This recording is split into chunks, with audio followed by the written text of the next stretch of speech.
We are taking all callers. We got a lot to discuss. So hold on 1 second, folks. I'm going to connect the audio and we're going to get on with the show. Salutes to everybody.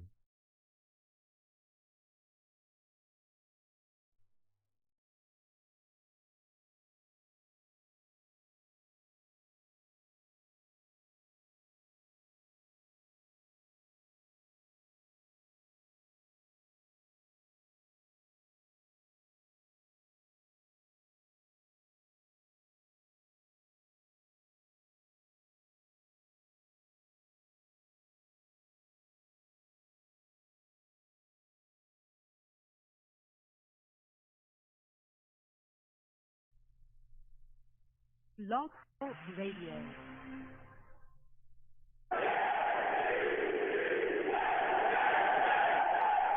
What's going on, folks? It's your boy Long Beach Joe, and I'm back at it again. And boy, oh boy, do we have a lot to discuss. The New York Jets have made a trade. They've also gotten some news back about Zach Wilson as well. Salutes to everybody in the chat. Edward Stewart, good to see you in here. There's a lot to discuss. We got an upcoming game as well with the Cincinnati Bengals. We're going to talk about that, man. A lot to talk about. But listen, I'm the man of the people. I'm here for the people. Let me shamelessly promote my Facebook page. Everyone go on Facebook, search The Long Beach Joe Show. Like that page. My content's up there. Go ahead and give it a listen. Message me. I'll message you right back. I love going back and forth with folks about this football team. Also, leave me some feedback. I love hearing about what you folks think I do here on The Long Beach Joe Show. Your boy's on iTunes as well. Can you hit your boy up on iTunes? Can you please follow the show on iTunes? You know, I know a lot of people subscribe to me on iTunes. My podcast is up there. Please go there and follow me on iTunes. Long Beach Joe Show on iTunes. Also, leave me some feedback. I love hearing about what you folks think I'm doing over here, man. Salutes to everybody that does. Leave me 5 stars if you could. It's greatly appreciated. Also, live stream the show as well. For those of you listening to me on Blog Talk Radio, the show is live streamed on Long Beach Joe Jets. Long Beach Joe Jets, that is the YouTube channel that we live stream on. Long Beach Joe Jets. You will also see that my content's up there as well. Other content that I post. Also, you know, we game over there too. We have a lot of fun. But if you want to check out the live shows, you want to check out my videos talking about the Jets, all the things that we're doing over there, Long Beach Joe Jets, go over there, subscribe, hit that notification bell as well. So when I post content, you folks will be able to know. You'll get it. Also, give my videos a thumbs up, too. Leave a comment. You know what I'm saying? Let's go back and forth. I'm also on Twitter as well, YoungJ000. Also, you can follow the show's page as well at The Long Beach Joe. You know what I'm saying? Go ahead. Hit your boy up on all platforms. You know what I'm saying? Let's go back and forth. But with all that said, you know, let's get into it. We got so much to discuss about this team, so much going on. But before we get there, I know people are looking at me and they're saying, Joe, for those of you watching the live stream, you're like, hey, you got on that pink shirt. I'm saying, yeah, I wear pink. You want to know why? Because it's all about fighting breast cancer. It's all about breast cancer awareness. It's all about doing what we can to fight against breast cancer. That's what I'm all about. This is Breast Cancer Awareness Month, and we're here to spread awareness.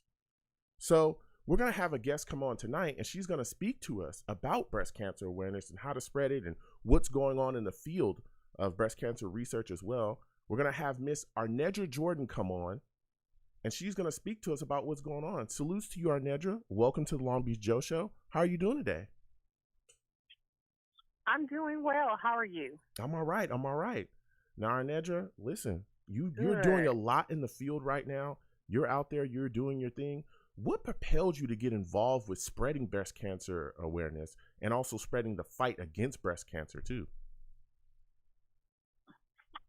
So about now 11 or 12 years ago, Susan G. Komen, when I worked for Susan G. Komen, I came in as a volunteer. They asked me to chair their Worship in Pink and chair their African American initiative because in Long Beach at that time, African American women were more likely to die from breast cancer at a 70% rate. In LA County, a 56% rate. So they wanted to cut the disparity rates by providing education and awareness in the community and hosting mammogram days.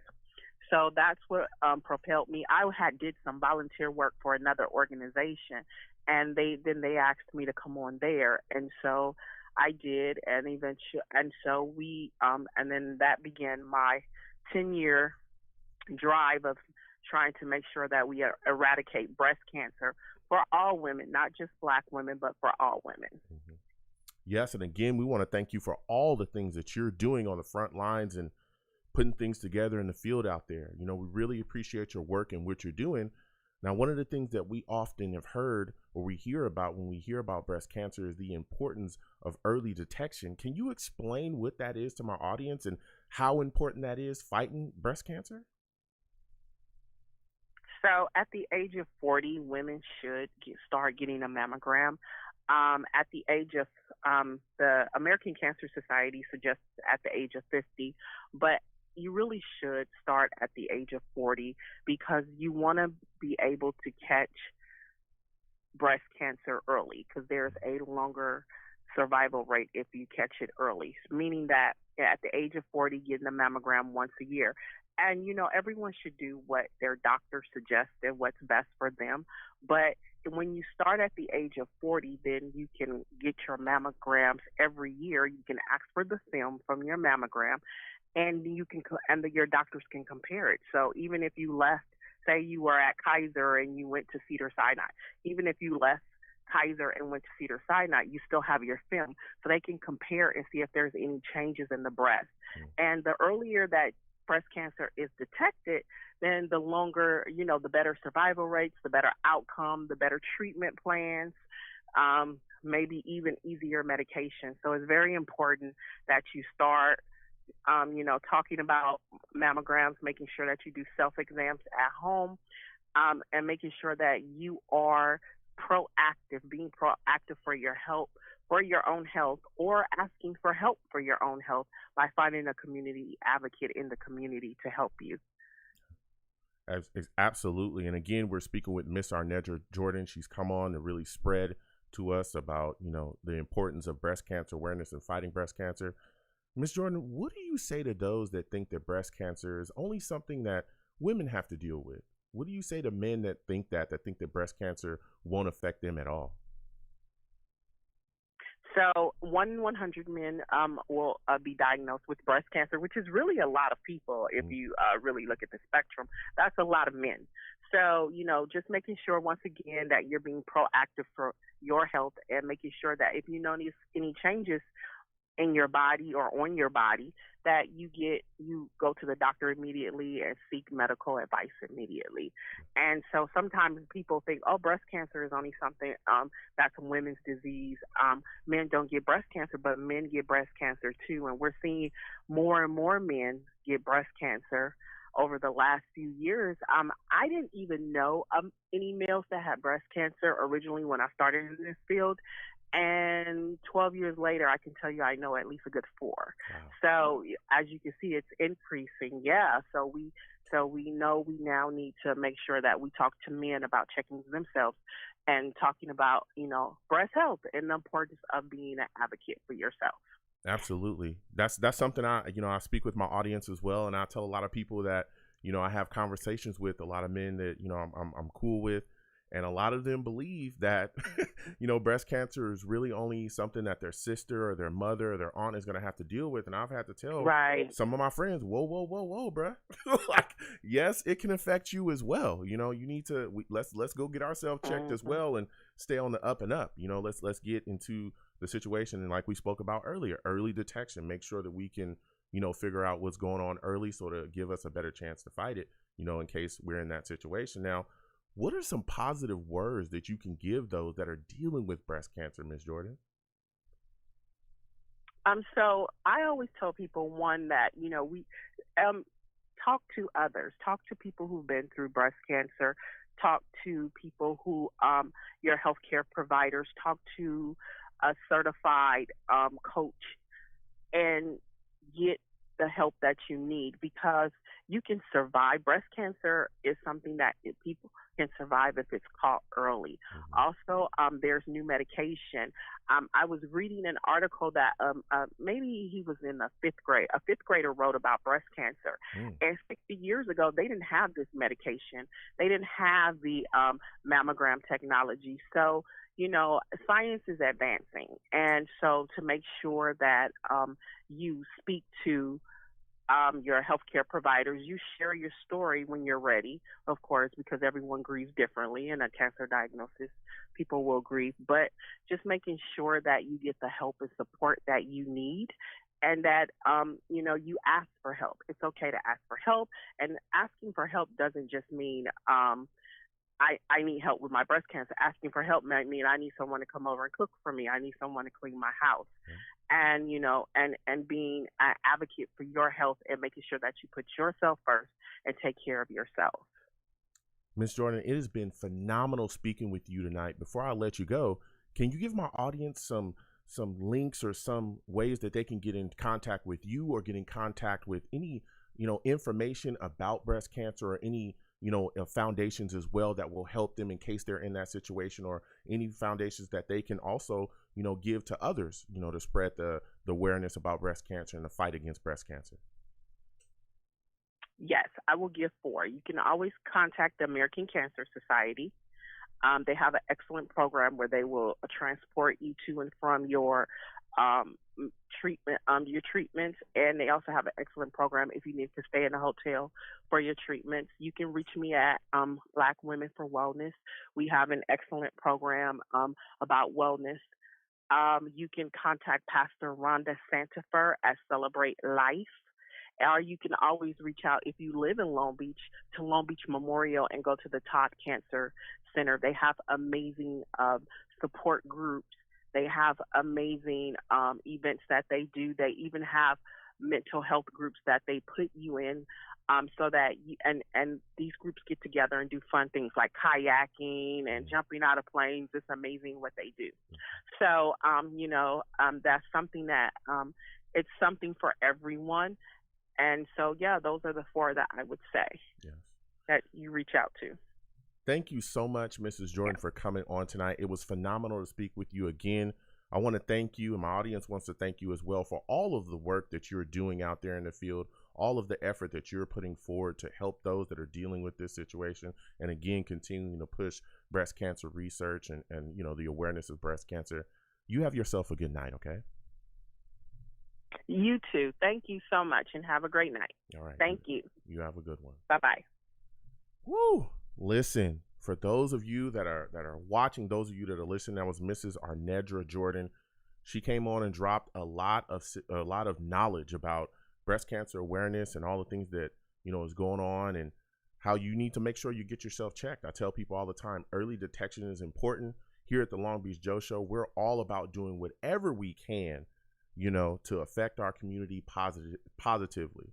We talk about the Jets, and we're gonna get back to them in a second, but especially in Breast Cancer Awareness Month, we need to do everything that we can to help, fight against this horrific disease. And again, anyone watching, I have a fundraiser with the Susie G. Komen Foundation. If you're in the chat or you're watching me live, if you hit !Komen in the chat, that will bring up my link to my Susie G. Komen fundraiser. Trying to raise about $250. I know it's a small amount. But I'm doing what I can. We're going to do what we can to, do whatever we can to help in the research and the fight against breast cancer. So if you can go to any of my social media platforms. It's also on my link tree as well. Hit that link. $1, $2, $3, anything you can give. No amount is a small amount. Anything that you can give to help fight against breast cancer, to help, give to the Susie G. Komen Foundation is greatly appreciated. Again, when you hit that link and you go there, all of that money goes directly to the Susie G. Komen Foundation. It goes directly to them, and it's going to, really benefit those that are dealing with the situation. And again, furthering the research so that we can really put this disease away. So again, I want to thank Miss Jordan for coming on tonight. So with that said, we're going to move forward and we're going to talk about the New York Jets. Okay. The lines are hot. We're going to get to everybody again. 515-602-9639. 515-602-9639 is the number. Call in. I'm taking all callers. Please be patient. We'll get to everybody. All right. Salutes to all the savages in the chat. They're going off. We'll come to y'all if y'all got questions. So there's been some movement. There's been some things going on. All right. And we're going to discuss it. Listen, Zach Wilson, we got the diagnosis here officially. He's gone in, got his MRI. So it's looking like a PCL injury. We were able to get that. So he's going to miss 2 to 4 weeks. All right. So immediately after that, we all said to ourselves, okay, 2 to 4 weeks. Cool. It's better than what we thought. We thought it was going to be way worse than that. We thought to ourselves, this guy, the way things looked, again, if you watch that game against the Patriots, he took 2 big hits, before that knee injury. And we were all like, whoa, especially that one going to the sideline when his leg was bent up really bad. And we were like, at least myself, I watched it live with the Savages. I was wondering if he was going to get up. Okay. I was wondering if he was going to get up, but he did. And he, kind of shook it off. And then the next one with Matt Judon was the one where he really took a shot and went down and stayed down. And then eventually went to the sidelines and then off to the locker room. So 2 to 4 weeks, we were looking at the situation. We said, all right, 2 to 4 weeks, PCL. He's not going to miss the season. We can move forward with Mike White. Everybody saw him when he came in after Zach Wilson as well. Again, we had heard about Mike White all offseason too. A lot of people wanted us to talk about, bringing in a veteran quarterback, myself included, spoke about that as well. But we were convinced by Joe Douglas and this staff, the whole front office, that they had nothing but confidence in Mike White. They knew that he was going to be the guy for this team. They knew that he, was going to be all about it. They can move forward with him. There was no issues. Well, right when we were all settled in with the idea of Mike White, boom, the New York Jets make a trade with the Philadelphia Eagles for Joe Flacco. And everybody's like, what? What is going on here? What are you talking about, right? So the New York Jets make a trade with the Philadelphia Eagles again for Joe Flacco. The Jets traded a 2022 conditional 6th-round pick to the Eagles. It can move up to a 5th-round pick depending on, based on the playing time for Joe Flacco. So if he meets certain thresholds for playing time, then we end up giving up a 5th-round pick. And everybody was like, what's going on here?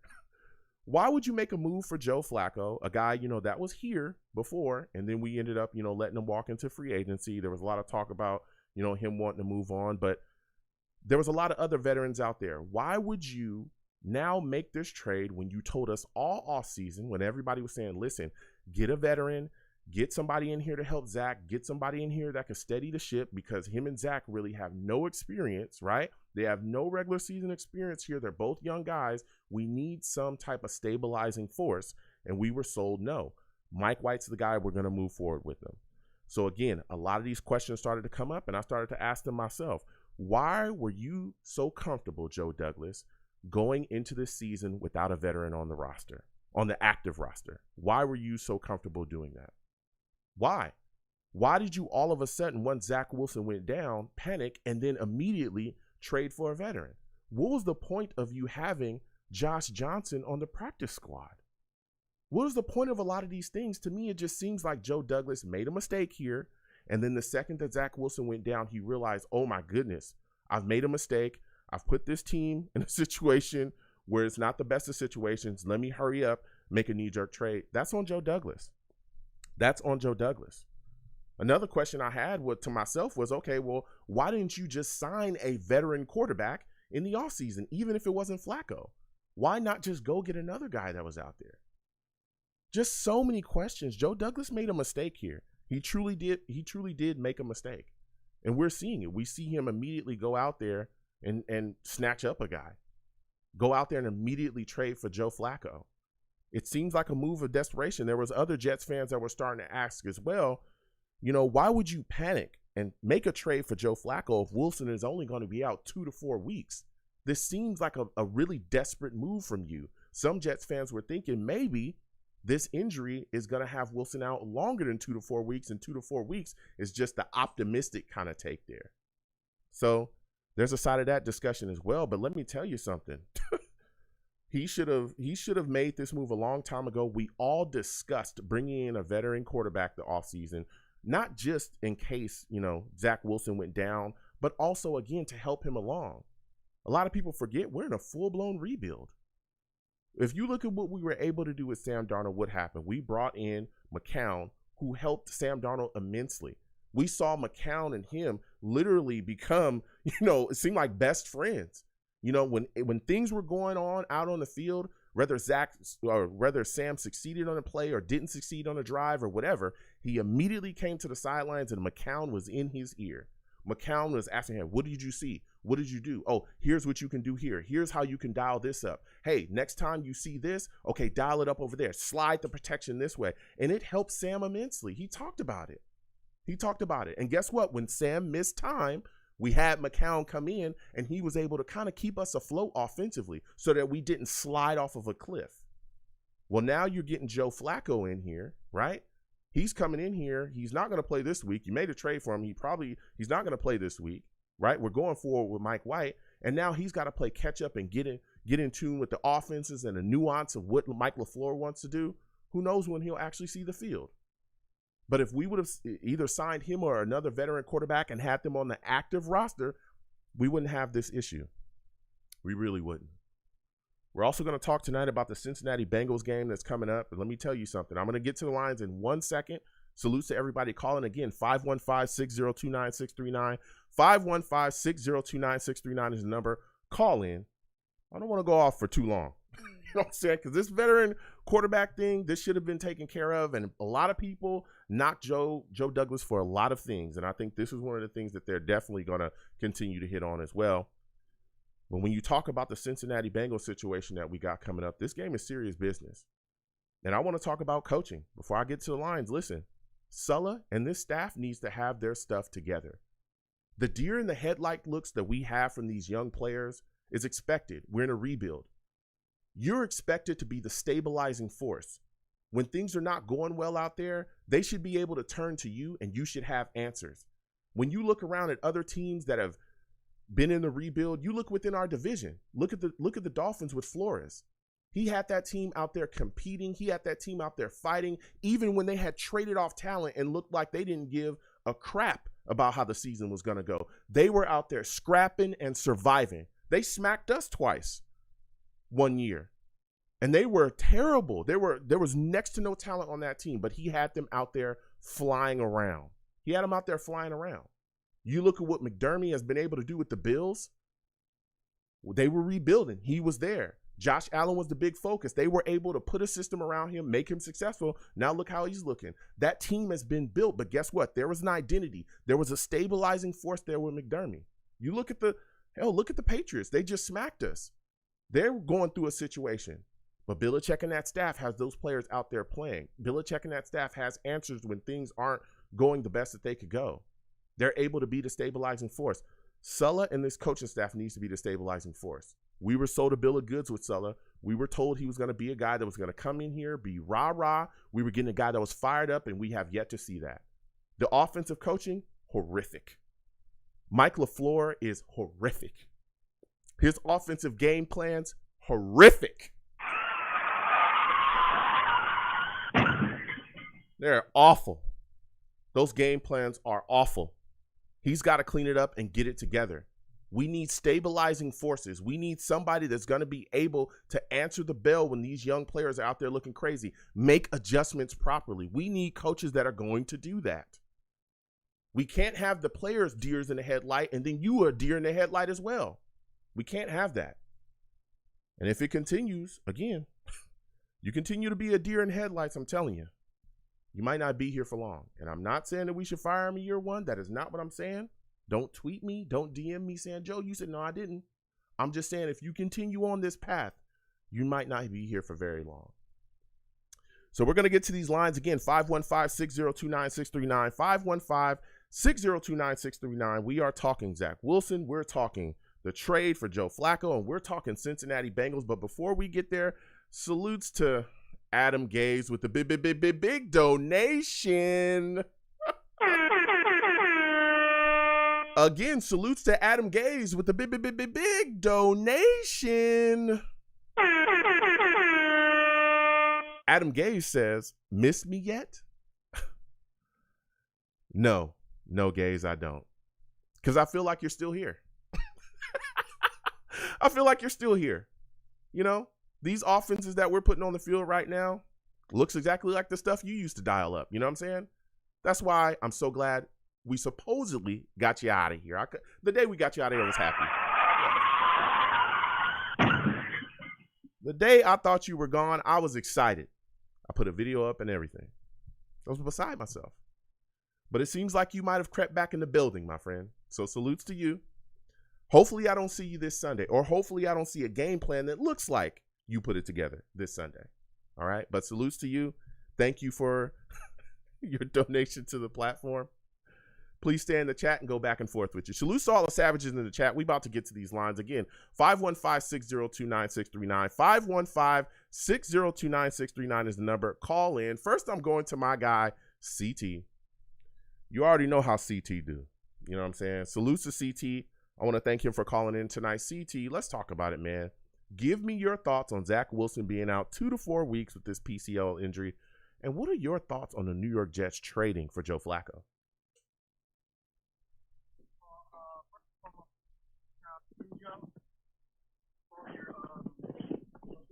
You got to come a little closer to your phone, my friend. Hello, can you hear me? Yeah, I can barely hear you. You got to come up a little closer. Hello, can we hear you? Can you hear me now? Yeah, we can hear you a little bit. Go ahead. So first of all, I want to shout out for just bringing where the breast cancer. A great job. You're breaking up a little bit, CT. I'm going to put you back on hold, and you can come back on a little bit later. You got to fix your phone right there, my friend. We're going to keep getting to these lines. Again, salutes to CT. I want to thank him for calling in, but we got to fix your phone, and then we'll let you right back on. I'm going to go next to my guy, Jacob. Jacob, salutes to you. I want to thank you for calling in tonight, my friend. Jacob, listen, man. Give me your thoughts. Zach Wilson out 2 to 4 weeks. How do you feel about that situation? What are your thoughts about the Jets trading for Joe Flacco as well? Hey, what's going on, Joe? Can you hear me? Yeah, I can hear you. Your phone's good. All right, perfect. What's going on, man? All right. Just wanted to make sure. Obviously the injury is very frustrating because it seemed like it was really just a couple cheap shots taken on Zach Wilson. Yeah. Like, it really didn't look like those were clean hits at all. But, I mean, I wasn't, to be honest, expecting there to be flags thrown because you know how it goes against the Patriots. It's like, I'm not even just saying this as a Patriot hater. Like, it genuinely seems like they're having everything go their way every time we play them. And there's some type of bias or some type of money being thrown that way because it genuinely seems like if that was any other team, that is a clear flag, especially on the one where Lawrence Guy took his leg and just wrapped it up and twisted it. That's definitely not a clean play. Yeah. And so very, very frustrating injury. And with the Joe Flacco trade, I guess it's better now than never because, to be honest, I really don't trust, Mike White or Josh Johnson or whoever to be the starter for a few weeks. But when we had Joe Flacco last year, he was pretty solid for the few weeks that he started in Sam Darnold's absence, especially his connection with Denzel Mims. Yeah. I thought that was really one of the bright spots. Mm-hmm. Being able to throw the ball up and then not really caring about the stats too much. So if it gets intercepted, it gets picked off, but just giving Denzel a chance to come down with it one-on-one, and most of the time he did. Yeah. And so I think he's definitely a good veteran to have around. He's obviously a Super Bowl champion. And so that's something that none of the players in our team have in our blood. Yeah. Anything related to the playoffs. Yeah. And listen, Jacob, and I hear you. And again, I want to thank you for calling in. I hear exactly what you're saying, but I want to play devil's advocate a little bit because I had a lot of fans. I went back and forth with a lot of people, and they said, okay, look, we understand you go get Joe Flacco, but what do you say to those that look at the situation and say, hey, why did Joe Douglas wait so long to acquire a veteran quarterback? Shouldn't this have been done in the offseason going into the season to really give Joe Flacco time, if that was the guy they wanted to go after or whatever veteran they would assign, time to just be able to understand the offense, get the offense, and be able to, immediately suit up and go because Joe Flacco's not going to be playing. And also, wouldn't that have been a benefit to Zach Wilson? Absolutely, and that's why I said better now than never because obviously I'm realizing that it was not ideal to get him halfway through the season when he's not going to have much playing time or much time to mentor Zach Wilson at all. Yeah. But I'm happy we made a move like this, though, as I said, because I really don't trust Mike White or Josh Johnson to lead the offense in Zach Wilson's absence, nor give, proper veteran, I guess, mentorship to Zach Wilson. Yeah. But Joe Flacco, a guy with playoff experience, Super Bowl experience, I trust a lot more. But I'm definitely a little bit confused on why no quarterback move was made until basically the trade deadline. That's still, for as good of a GM as Joe Douglason is, that one, it's a little bit confusing to me, for sure. Yeah. So moving on to the Bengals, we got this game coming up. When you look at this situation, man, I'm thinking this coaching has got to step up, especially on the offensive side of the ball. Do you think that LaFleur will put a game plan together that'll allow Mike White to come out early and really get going early and get the offense, heated up quickly? Do you think LaFleur will be able to do that in this upcoming game against the Bengals? I really just don't have that much confidence in him, because if he can't get that going with Zach Wilson against just not very good teams, I just don't see him being able to do it with a backup against a good team in the Bengals, who's leading the AFC North right now. Yep. Which is surprising to a lot of people, including myself. I thought for sure the Ravens would be ahead, the Browns would be ahead, but the Bengals have been phenomenal on offense.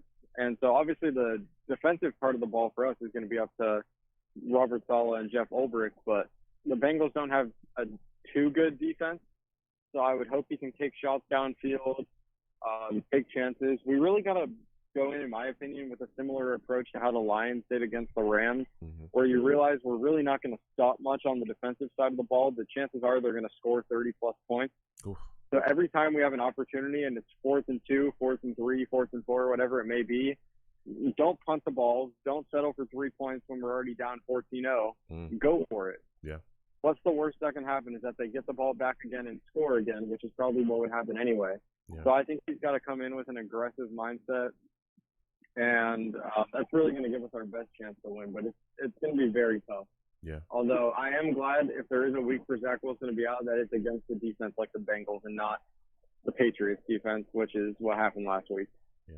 So when you look at this situation, man, let me tell you something. This defense, I think, is definitely going to be challenged by this Bengals offense. How concerned are you about Jamar Chase, man, facing up against our secondary? I'm definitely pretty concerned about him, although I will say we really haven't had a number one wide receiver go off on us this year at all. It seems like the corners have done a pretty good job, actually. I think last week the touchdown to not Jacoby Myers, it was either Kendrick Bourne or Nelson Aguilar. I forget who threw it and who caught it. That was the first touchdown given up by one of our corners at all this year.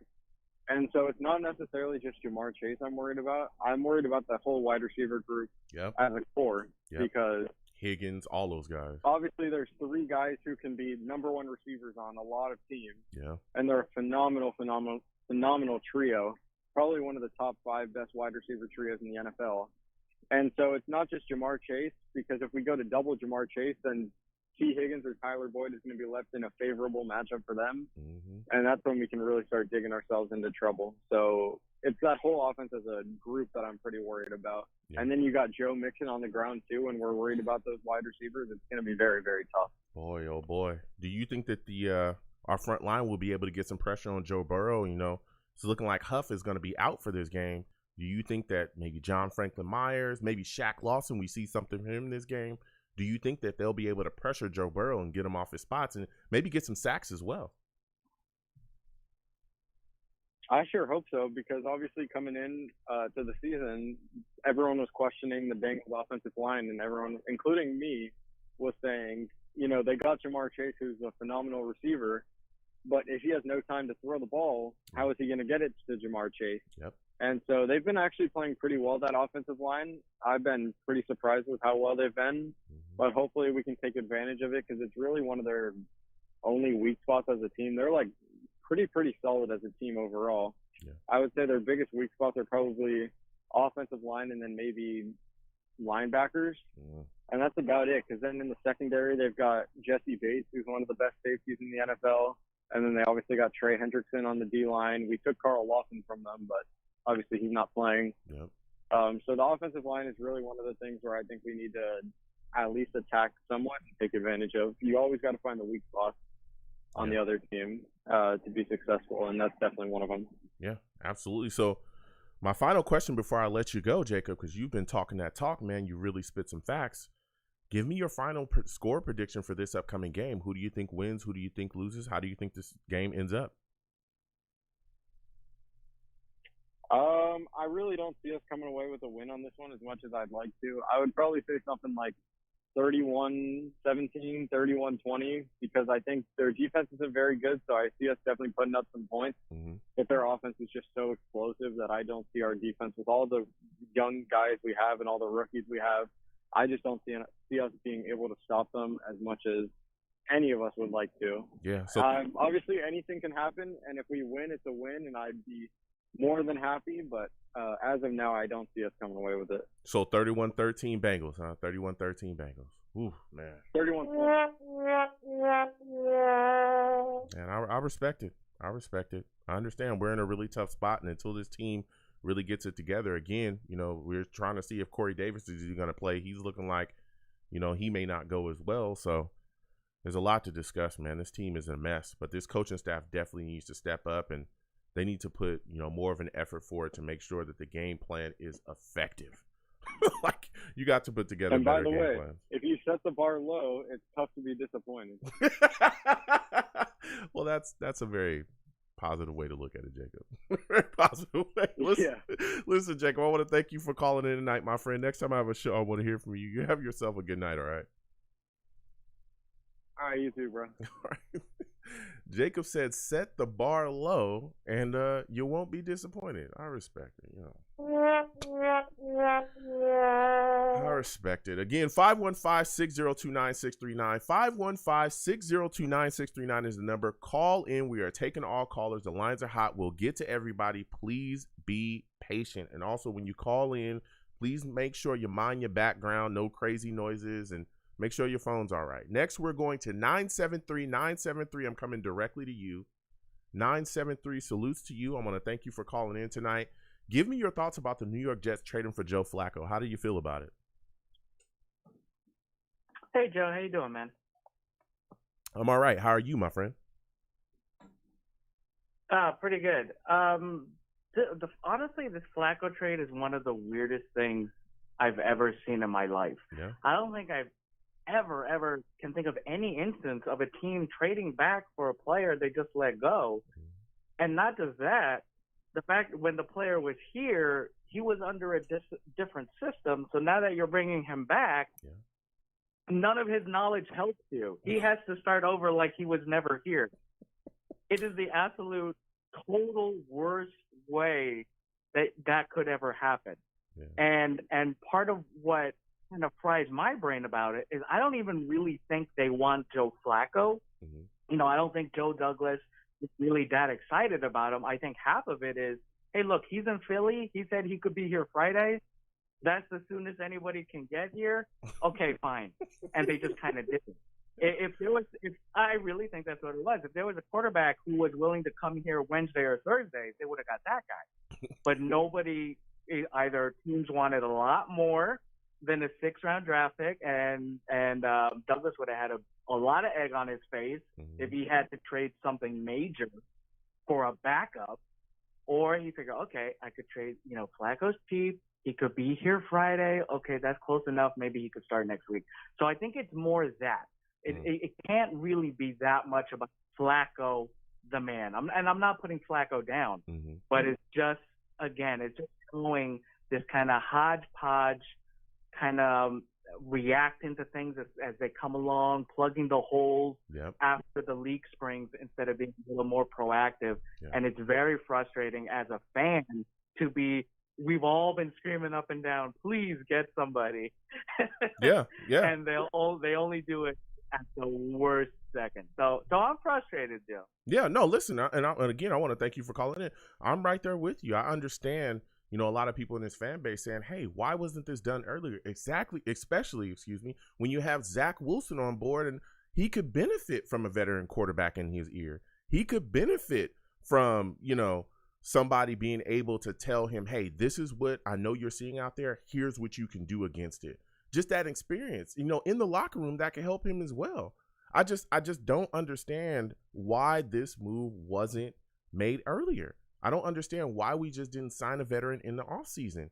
And if again, we brought in Josh Johnson, but we immediately put him on the practice squad. We should have had somebody on the active roster ready to go, understanding the system, and not just depending on two guys that had little to no experience.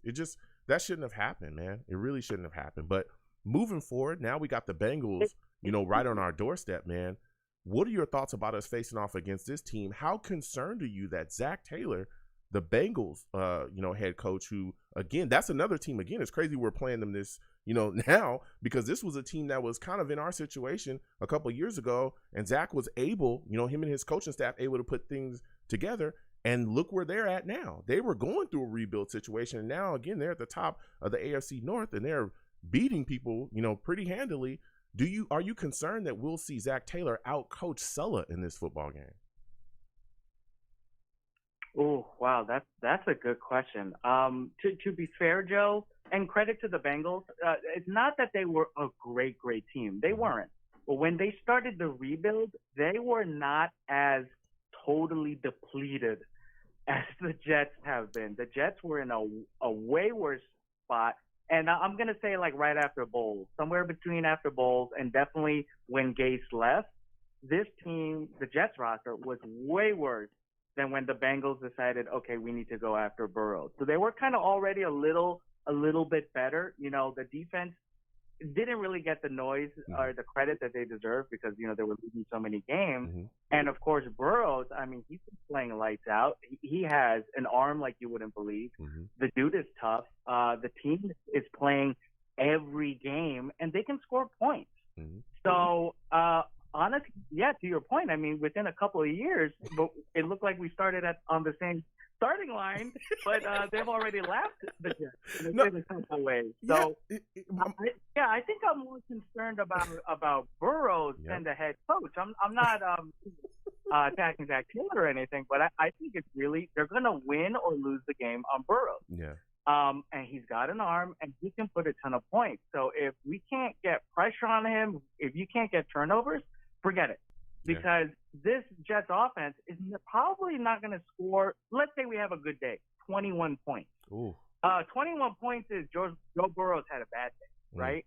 So the defense got to step it up big time. Yeah. So, I'm saying code red.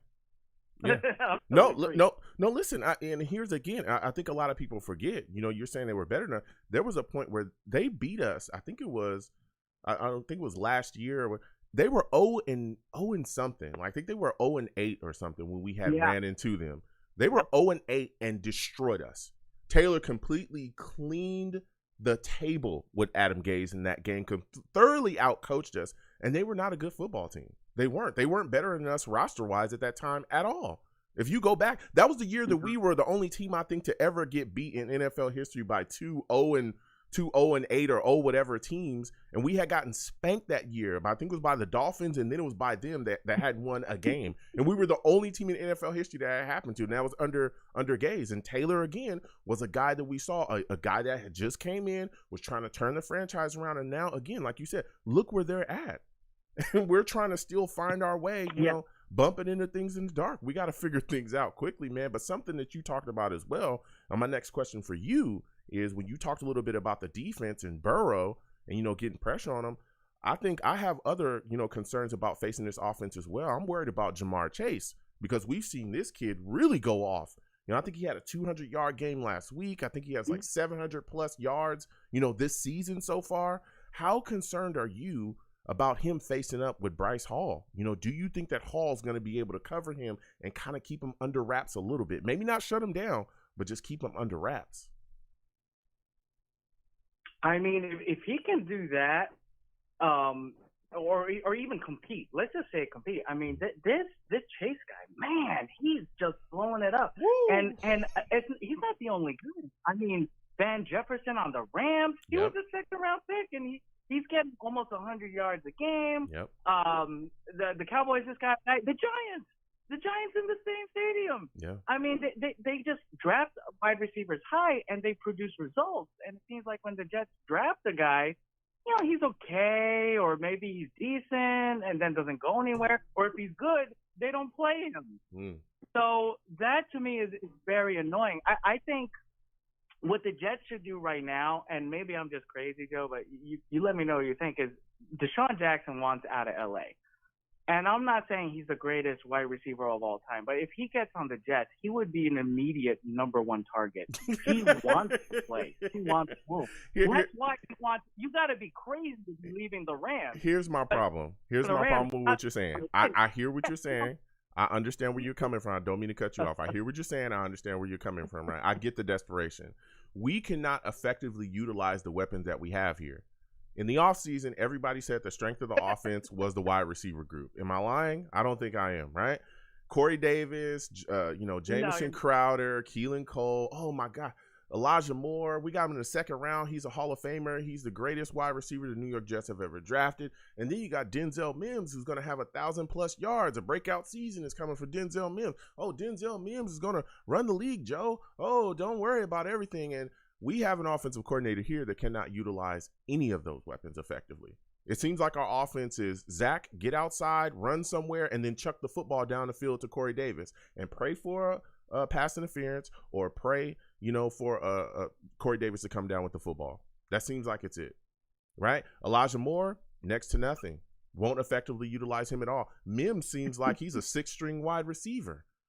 They got this guy on the bench for so long. He must have splinters in his butt. It's insane. It's insane. Bringing Jackson in won't do nothing. He won't utilize him effectively at all. Until LaFleur starts to utilize people the way that they should be into the offense, I don't give a damn who you bring here. I don't care. I don't think it's going to work. I really, truly don't.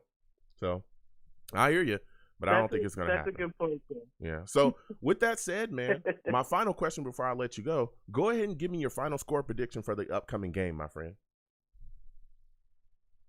Oh, boy. Yeah, I think this one's going to be a little ugly, not until they figure out who the quarterback is, because that, to me, is still a question mark. So I'm going to say Bengals 30, Jets 10. Sorry, Joe. Got to let you down there. Bengals 30, Jets 10. All right, man. Damn.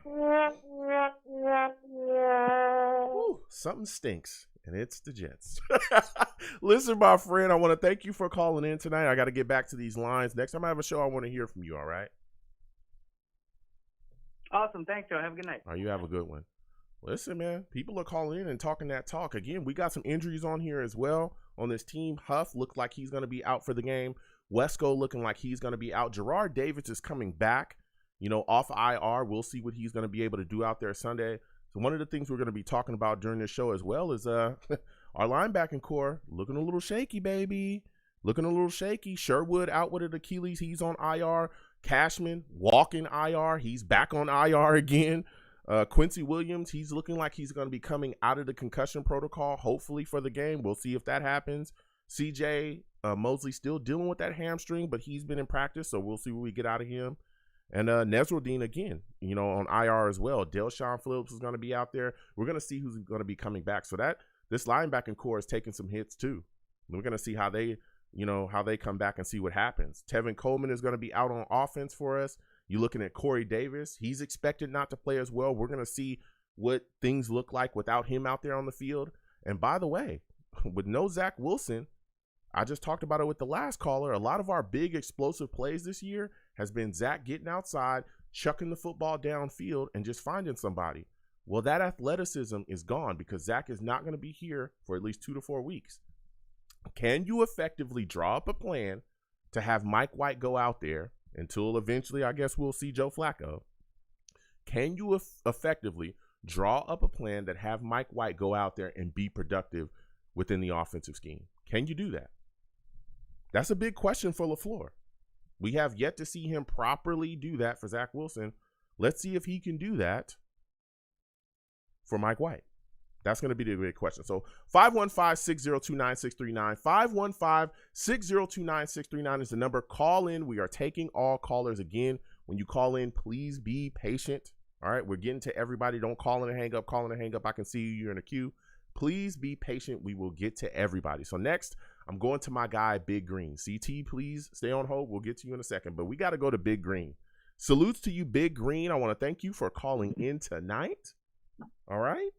Look, we're talking a lot of talk right now, man. Joe Flacco is now, once again, a New York Jet after a trade. What were your thoughts about Joe Douglas making the trade for Joe Flacco? Do you think it was a move out of desperation? I don't think it was a move out of desperation. I think it was to morally judge LaFleur and to see what's going on. I think it's more of a test for LaFleur to see if he's going to be staying or going at the end of the year. Okay. Can you explain how is that more of a test? Why couldn't they just run Mike White out there? Because everybody and their mom in the front office said that Mike White was a guy that they felt confident in. So if Mike White is the guy you felt confident in, you felt so confident in him, you didn't go after, you make sure that a veteran was on the active roster this offseason. You didn't go sign some of the other guys that could have came in and helped, as a backup quarterback. Everybody said that they were confident from Joe Douglas down. So why do we need to go get Joe Flacco at this point when you could just run that with Mike White and we can see what he's going to bring to the table? Flacco's a proven commodity, and Mike White's making his first start. Even though Mike White, I believe in college, when those 2 years, he threw like 12,000 passing yards and 63 touchdowns. Might be Tom Brady, who knows? Yeah. I mean, we're going to see because he's going to be out there. Yeah, we're going to see. Now, that leads me to my next question. You were talking about the man Mike White. What are your expectations out of him in this football game, man? How many yards do you think he'll have? How many touchdowns do you think he'll throw? I think it'll be around 230 yards, and he'll throw 2 touchdowns. I'm not sure if he's going to keep if he's going to dumb down the playbook for him or not, or if he's going to go like full on. So it all depends on that, actually. Wow, 230 yards. Okay, you're confident in Mike White. You think you can get the job done. Now, my next question for you is: you look at this situation, man. Corey Davis looking like he's not going to play. How confident are you in the rest of the wide receiver group at this point? Do you think we'll see Denzel Mims really get a healthy, dose of targets without Corey Davis being on the field if he doesn't play? Oh, yeah, we're seeing Mims all day. And he's going to produce, and they're going to have no other choice but to leave him in. Okay. Hey, look, I'm telling you, you're positive. I like this. I like this take. I like how you bringing up the Spears, Big Green. There's been a lot of things that happen, but you're not letting it affect you, man. Now we talk about the defensive side of the ball. I got a lot of concerns, man. I'm concerned, this linebacking core dealing with a lot of stuff right now. There's a lot of guys nicked up. There's some injuries, guys that have gone to IR. How concerned are you about this linebacking core getting shredded with backs coming out the backfield, or even with, the Bengals tight end, CJ, who's pretty decent? How concerned are you with this linebacking core going into this game against the Bengals? What are we on, our 5th and 6th linebackers? But all I know is, can we stop screen, please? Or pass out this flat. Yeah. Please. Yeah. That's what I need to see. I need to see some defensive adjustments. I need to see Saleh and this coaching staff adjust to what's going on out there, like you just said as well. Can we please stop the screens? Can we please make adjustments? You saw it against the Titans. You saw it against the Falcons. You had a full bye. Then you come back and we see it all day long against the New England Patriots. You've got to step up and get it together. We've got to make some defensive changes. So, Big Green, listen, man, my final question before I let you go is, give me your final score prediction for this game, New York Jets against the Bengals. How do you think it ends up, man? Who do you think wins? Who do you think loses? 30-17, Bengals win. Say it again? 30-17, Bengals win. 30-17, Bengals. Man, I'll tell you. I almost for a second thought you were going to go the other way, Big Green. I did. You were very positive. You had a lot of fire, but you had to keep it real, huh? When it was time to reel in the reality, you brought it right home. I respect that, Big Green. I respect that. Listen, my friend, I want to thank you for calling in tonight. You have yourself a good one, all right? You too. All right. Listen, Big Green calling in, man. Big Green calls in. He knows his Jets. But he had to keep it real at the end, man. He had to say what he had to say, and he had to, let it be known. Listen, I'm confident. He said 230 yards from Mike White. Ooh, that's we'll see what happens, man. We'll see what happens. Let me tell you something. If this Jets offensive line does not properly protect Mike White, because again, if we watch all of our explosive plays this year, it's been Zach Wilson running away from pressure, Zach Wilson getting outside, especially when you got a guard like Greg Van Roten. Goodness gracious, Greg Van Roten is terrible, man. He is awful. Oh, he is so bad. Greg Van Roten is so bad. He is so bad. Ugh. When you got a guy like him on your offensive line, you've got to be concerned. You got to be concerned. And again, this Bengals pass rush is not a joke, man. They got guys. Trey Hendrickson, Sam Hubbard, BJ Hill. They've got some guys that can get after it. If this front cannot properly protect Mike White, it's going to be a long day. Because Mike White isn't a super athletic guy. He's a statue back there. So again, we're getting to these lines. Again, 515-602-9639. 515-602-9639 is the number. Call in. We're taking all callers. We're going to everybody next. We're going back to my guy CT, man. Hopefully CT's got it together. Hopefully his lines is good. Hopefully his phone is good. Salutes to you, CT. Again, I want to thank you, for staying on the line. CT, I hope your lines is good. CT, give me your thoughts, man, on this situation. Jets trade for Joe Flacco. How are you feeling?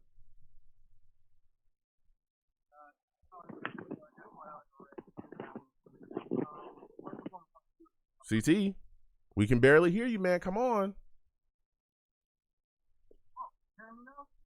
We can barely hear you, man. You gotta, I don't know if you're on a headset or what's going on, but come on, CT. You gotta fix your audio, man. We want to hear you, bruh.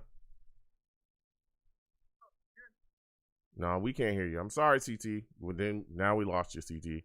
You gotta come back. Listen, we're gonna keep getting to these lines again. 515-602-9639. 515-602-9639 is the number. Call in. We are getting to everyone. Again, we are talking Jets. We're talking Cincinnati. We're talking all these things that we got coming up. Next, I'm going to my guy, Steve, man. Steve, salutes. I want to thank you for calling in tonight. Steve, you already know, man. We discuss these Jets week in and week out. How are you feeling about the New York Jets trading for Joe Flacco, man? What are your thoughts about this situation? Hey, Joe. Well, first off, it's always great to be on your show. Listen, this is something that I just really wish that could have happened even before training camp began. Yeah. It was like, why couldn't you just re-sign Joe Flacco back onto this team instead of letting him go to Philly, or maybe go after another veteran quarterback? Because the thing about this season was you needed a veteran quarterback to mentor Zach Wilson. And now we're going to have Mike White, who's going to make his NFL debut on Sunday against the Bengals. So, I mean, we're going to see what's going to happen. I mean, one thing I'll definitely be looking forward to this Sunday is seeing the Jets in the black unis. Yeah. I mean, let me tell you something. We got, if we're going to look good, we got to play good as well. And that's a big concern for me. I really wish that we would have made the move for this veteran quarterback earlier. You know what I'm saying? I really, really do. I think it would have helped honestly, us out. As much as I've respected, Joe, as much as I respect and have really liked what Joe Douglas has done, this is a mistake on his part. He should have brought in a veteran quarterback. Yeah, he should have. He should have done it earlier. It would have been a lot smoother. I mean, it is what it is there. Joe Douglas made a mistake, and we're seeing how quickly he had to go make the adjustment, trade some capital to now bring in a guy. And again, I understand it's a fifth. It could turn into a sixth. A lot of people that's not a big deal. Look, I get it. But still, it's not just about the picks. The picks, again, it's a fifth or sixth rounder, but it's about the time. Now we're hoping, Joe Flacco can pick things up, get in there and get going. But what about helping Zach Wilson out? What about just being fully prepared in this situation? If we have a veteran quarterback on the active roster that would have been here, we could have easily, okay, look, Zach Wilson's gone down, let's plug him in. The same exact thing we did with McCown. I mean, it's just that's a bad era, man. That's a bad era on Joe Douglas, and a lot of people are going to really try to hang their hats. But when you look at this upcoming game against the Cincinnati Bengals, Steve, there's a lot of concerns for me, and I think for me it starts with the coaching staff. I'm very concerned that this coaching staff will get out coached, especially with our offensive coordinator looking the way that he's been looking with his awful game plans. How concerned are you that this Bengals coaching staff is just going to wipe the floor with the Jets coaching staff? Yeah, no, the thing is with the coaching staff is because this game has to start with coaching. And I think Robert Saleh realized that going into this game, he's got to coach a better game. But, I mean, I will say this. Going back from our last game against New England, last week was the first time I was really angry with Coach Saleh about how – because he didn't get this team prepared for after coming off of the bye and getting ready to, and I mean, New England just smacked the door on us last Sunday. Yeah. But the thing is, though, Joe, is the coaching staff has to come out. Now, the one thing I will give credit to Jeff Ulbrich was he admitted to himself how very angry he was after that game, too. Yeah. And he even blew up on the defense. I don't remember if you listened to his interview a couple of days after the game against New England. He blew up in the interview after that game against New England. And you know something, with C.J. Mosley coming back this week, and so is Gerard Davis, that's definitely going to help our linebacking crew. I think the defense will definitely play a better game against Cincinnati. But now the thing is, I want to talk about this Bengals team. The Bengals are a team, Joe, that has been a big surprise to start this year.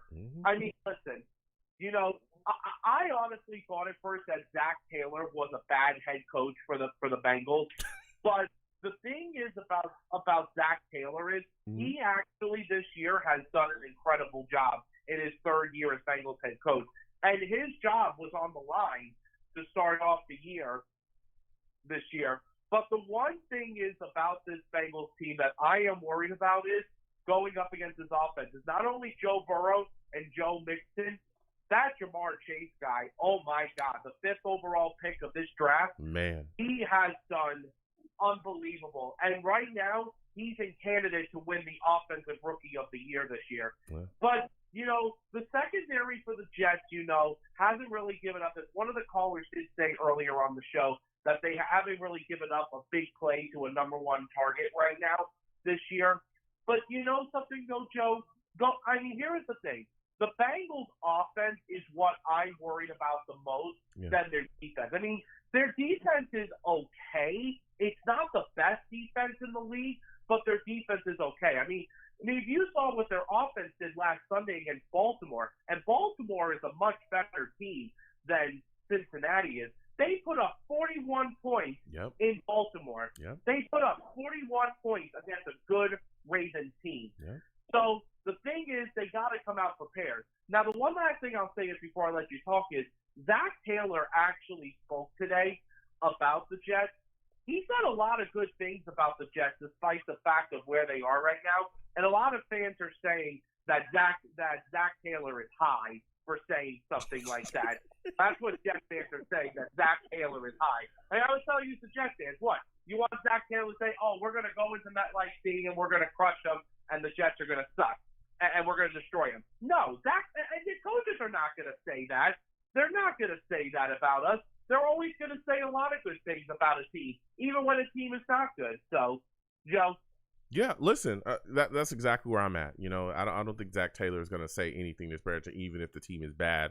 But listen, I understand a lot of people are saying, "Hey, the Jets." He said a lot of good things about the Jets defense, though. Yeah, of course, he did. Good things about the Jets defense. Of course, he did, because the defense has been the better unit all year, and you know, you talk your opponent up. No coach, you know, unless they just completely dislike you and your team, no coach is really going to talk down about their opponent. We've even heard Belichick say things, you know, that compliment the Jets often. And we know that Bill Belichick does not like the New York Jets. We know he can't stand us. And every time that he can absolutely kick us when we're down, he does. So that, you know, that doesn't mean too much for me. But when you look at the defensive side of the ball, like you said as well, and I've heard others say that too. Well, you know, the Jets haven't really given up, you know, anything to a number one wide or a number one target. But at the same time, you can say that a lot of the teams that we've played, you know, we've caught them in situations where their number ones were down. We played the Titans. They were missing their number one, and I think their number two. We played the Falcons. They were missing their number one and their number two guys, and they didn't make the trip up there to London, and we still got smacked by them. So, you know, I think this is going to be a big challenge, especially, again, when you talk about – we did get smacked by the Falcons. They beat us pretty thoroughly. But when you look at the Well, situation here, when you look at what we got, 27-20. yeah, but that game wasn't that close though, Steve. And again, I watched it live here with everybody else. They beat us with the same exact thing over and over again. Pitts was constantly getting the football. You saw Cordell Patterson come out the backfield, get the football. He was moving around all over the place. And that brings me to my next question for you is the lack of defensive adjustments. We've seen that all this year. How concerned are you that the Bengals will come out and beat us with a lot of the same things? Screens, backs coming out the backfield, and really taking advantage of, what we've seen other teams do against us as well.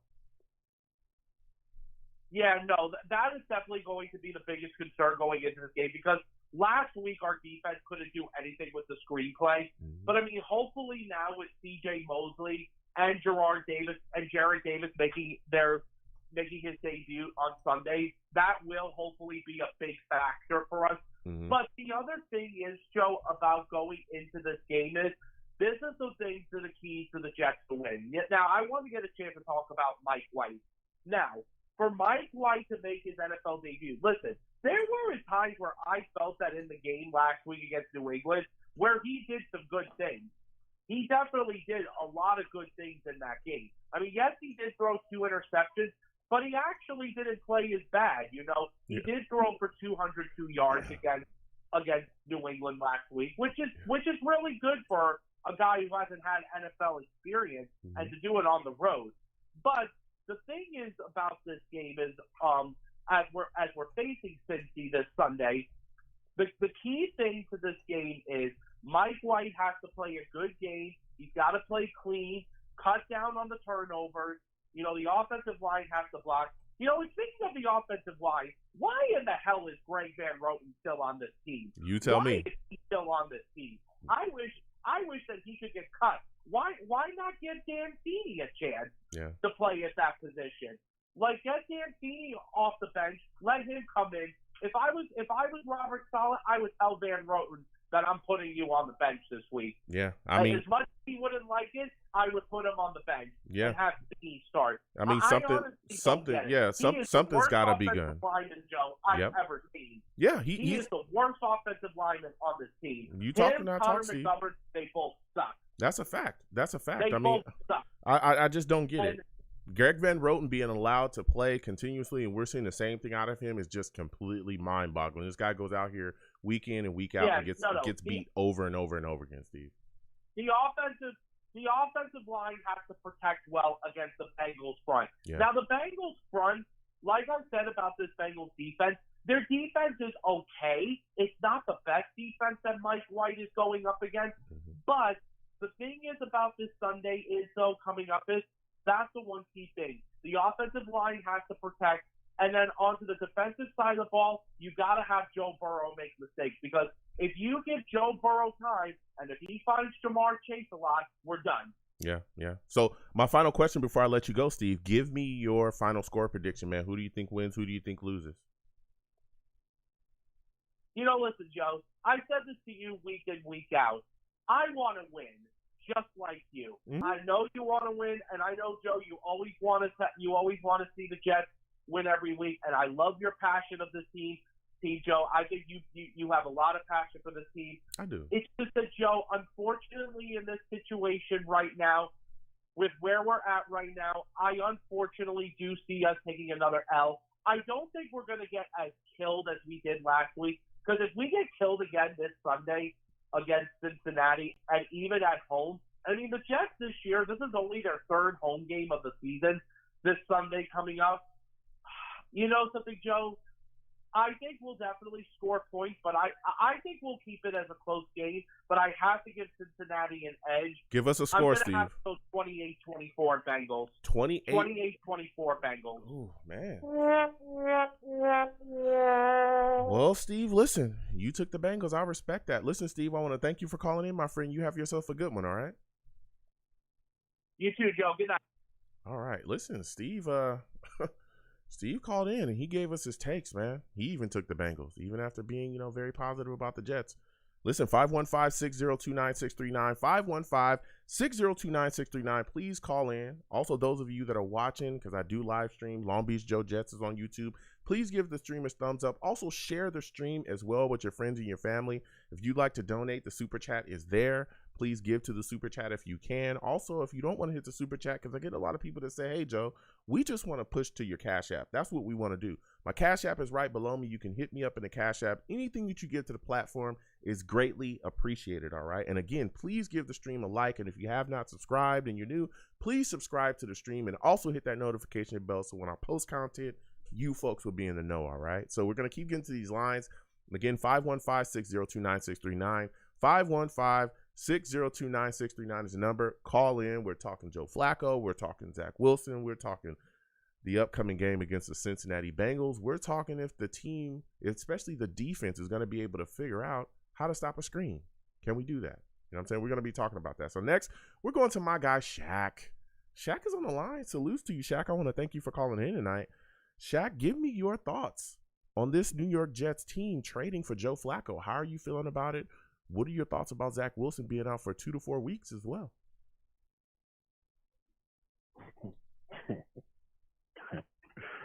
Well, the trade. Do I sound good? Yeah, you sound. I can hear you.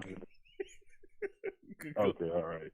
Before I start, because Steve had a, he had a good time. Yeah. Shout out to Steve. But hey, this trade was a little bit of a joke because he was in our building. Everybody knows that Joe Flacco doesn't want to be a mentor. I don't even think he want to be here. So he was kind of the wrong guy to even trade for. But I get where they're going with it. So he's been in this type of system before. So I see what they want to do, but this could have been handled in the offseason. Yep. You could have traded for Nick Foles or something. Yep. You could have traded for him. You could have traded for a whole bunch of could have got a whole bunch of other options. And then the Zach Wilson, man, where's the fire, man? Why do they let Bill Belichick bully us all the time? Like, if I was a coach, I probably would have got ejected from the game. I would have lost it. I would have been losing it. Like, you don't see, I would have flipped out on the refs. I would have flipped out on the players. I would have just lost my mind everywhere. You know how I get, Joe. Yeah. When I get frustrated with this team is just they tick me off to no end. Yeah. So I'm just taking it out on everybody. Yeah. Like, come on. So now Zach hurt due to, reckless play. It's going to be a long day Sunday. I know it's a process. We still trying to, we didn't expect perfection. Yeah. But it's frustrating, man. Yeah. It's frustrating, man. It is, Shaq. 10 years of just pure garbage. Pure trashness. It wears on you. It does. It does, especially when, Robert when the direction is, so spotty. We've seen in the past that there's just Mike McCagnon, there was a complete lack of direction. I don't think that guy knew what the heck he was doing at all. And one of the biggest he didn't even know what planet he was on. Yeah, and a big thing was the coaching. We went from Todd Bowles, who we all were like, yo, this is not the right guy to lead the rebuild. He doesn't get it. We moved on from him and brought in Adam Gase, who was like, whoa. Adam Gase was just another guy we had to quickly eject. And now we're sitting here with this current coaching staff, and we understand, these guys are first-time coaches, but they seem to be a deer in headlights often, especially when you look at this situation with, our offensive coordinator. And that's where I want to go with you next, because we got the Bengals coming up. Do you think that Saleh will be able to utilize this wide receiver core without Corey Davis, because it's looking like he's not going to play? Do you think we'll see Elijah Moore get more targets? Do you think we'll see Denzel Mims being utilized more within this game plan, with the absence of Corey Davis in this upcoming game? I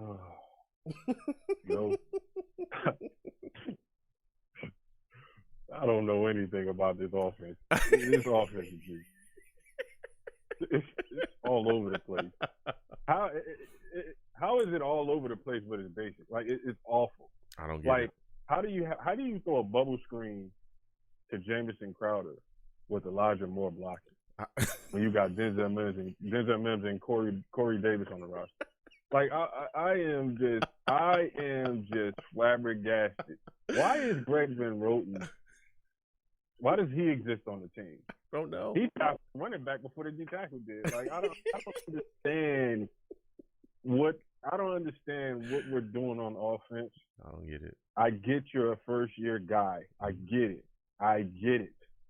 But this is Pop Warner stuff that you're messing up here.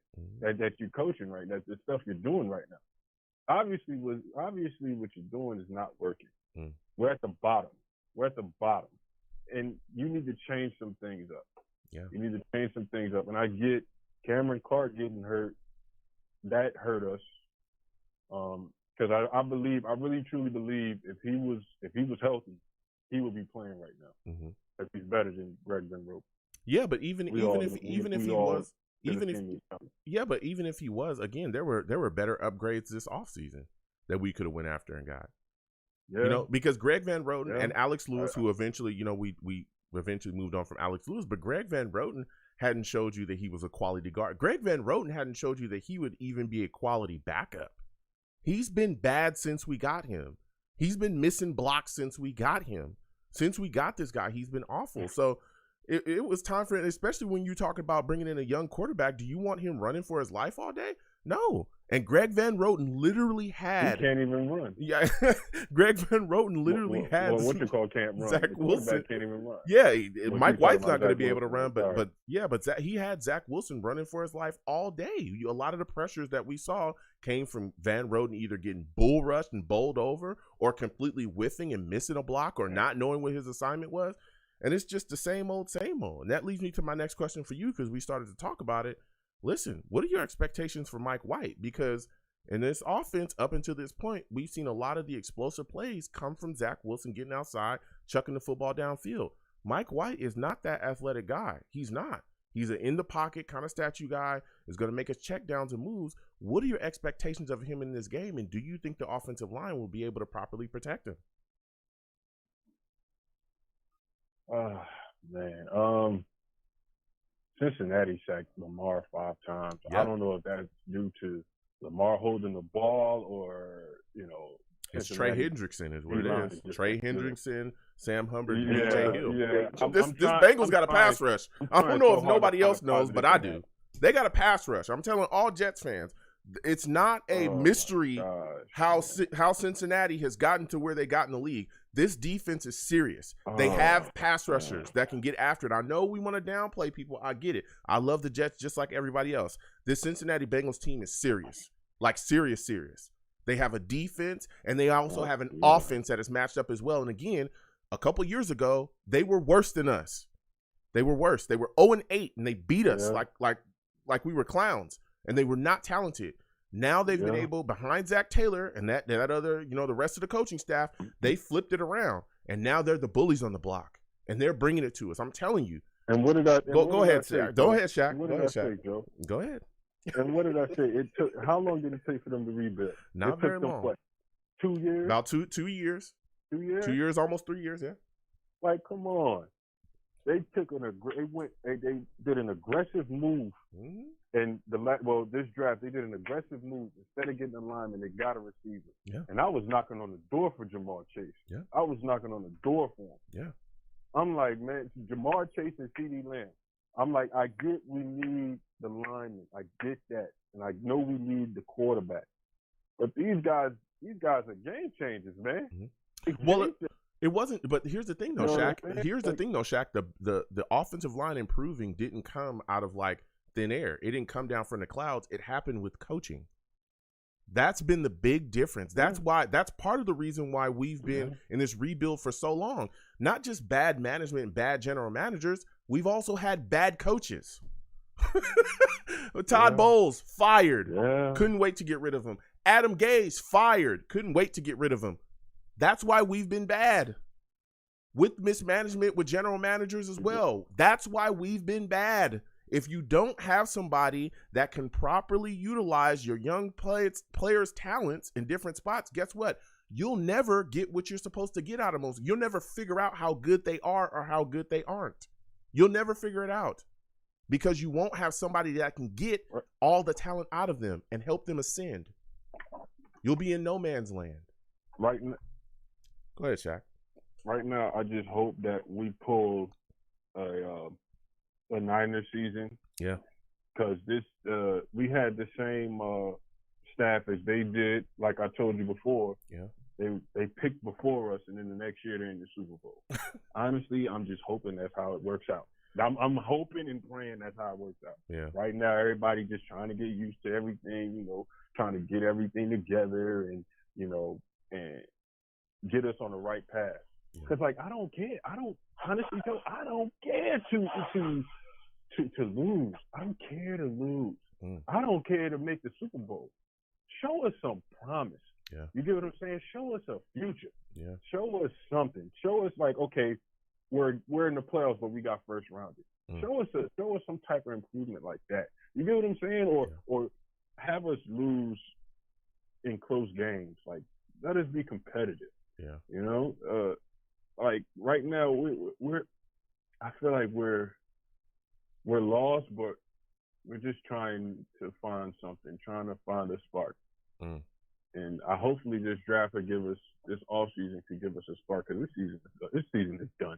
This season is cooked. It's fried. It's over. I'm not even going to sit here and even, talk about this season, because it's over. Yeah. Well, I'll tell you what, Shaq, it's back to it's tough, man. It's tough. Go ahead. I was about to talk about what we can do to try to slow down Joe Burrow. Go ahead. That'll be my final question for you. Go ahead. Give me say my piece. Yeah, go ahead. At least I could sprinkle some positivity. Can I? Something. Go ahead. We need something. Something. We need to hit something. Yeah. So I'm gonna give us some positivity right now. On the defensive side of the ball, since we don't give up big plays, we got to win up front. Yeah. And I know our linebackers is hurt, and so they're trash. You know what, Joe? I can't do it. Give me your final score prediction, Shaq. Give me your final score prediction for the game. I tried. Give me your final score prediction. I got us losing 24-3. 24-3. Look, I feel you. Listen, Shaq, man. Yeah, I know. You gave it your best. And that's all I ask when you call in is that you give me your best. Give me your best shot. Let me hear, let me hear your take. That's all I ask, Shaq, and I respect you for doing that. Listen, Shaq, I gotta get back to these lines, man. We gotta take advantage of the old line, man. Yep, well, hopefully. Go ahead. I'll see you next time, man. You have yourself a good night, man. Listen, Shaq calling in. I respect it. I understand how Jets fans are feeling. Again, 515-602-9639. 515-602-9639 is the number. Call in. We're taking all callers. Again, when you call in, please be patient. We will get to everybody, all right? We'll get to everybody. Also, for those of you that are watching, please give the stream a thumbs up, all right? Please give the stream a like. Please share it with your friends and your family as well. Also, subscribe if you have not subscribed. If you're watching the live stream, because I do live stream the show on Long Beach Joe Jets on YouTube. Again, that is Long Beach Joe Jets on YouTube. We live stream the live radio show, and we have a blast. Salutes to all the savages in the chat. They are going off, you know what I'm saying, and getting after it. Also, if you like to give to the platform, Super Chat is there. Please give to the platform if you like that way. Some people just want to hit me in the Cash App. The Cash App is right there, right there at the bottom of the screen. You can go ahead and hit me in the Cash App. Anything you give to the platform is greatly appreciated. So next, we're going to my guy, Chris, man. Chris, we're coming directly to you. Salutes to you, Chris. I want to thank you for calling in tonight. Chris, man, give me your thoughts about the New York Jets trading for Joe Flacco. How are you feeling about this move, man? What are your thoughts on it? Hey, Joe, can you hear me? Yes, I can, Chris. All right. I'm feeling quite confident, actually. I do. Okay. I really do, because we have a veteran QB, and on top of that, we have Mike White, who's starting, if I'm not mistaken. Yeah. Mike White is going to be a starter. Great. I'm feeling confident. I'm really something. I have like my guts are telling me something will spark this time for sure. Okay. So I know you're feeling confident. The offense is going into, this game against the Bengals. They've got some pass rush. Do you think that the Jets' offensive line will be able to deal with the Bengals' pass rush and keep Mike White, properly protected? I do, and I'm gonna tell you why. Because sure, your offensive line needs work, but if they can somehow bring that chemistry together and trust each other, because I've noticed that they're all young players. Some of them are coming out of college. They're still getting used to knowing each other. Chemistry is the most important thing in a team. So if they can get that chemistry going, I guarantee you, Joe, I promise you, that offense will be a dynamite. Okay.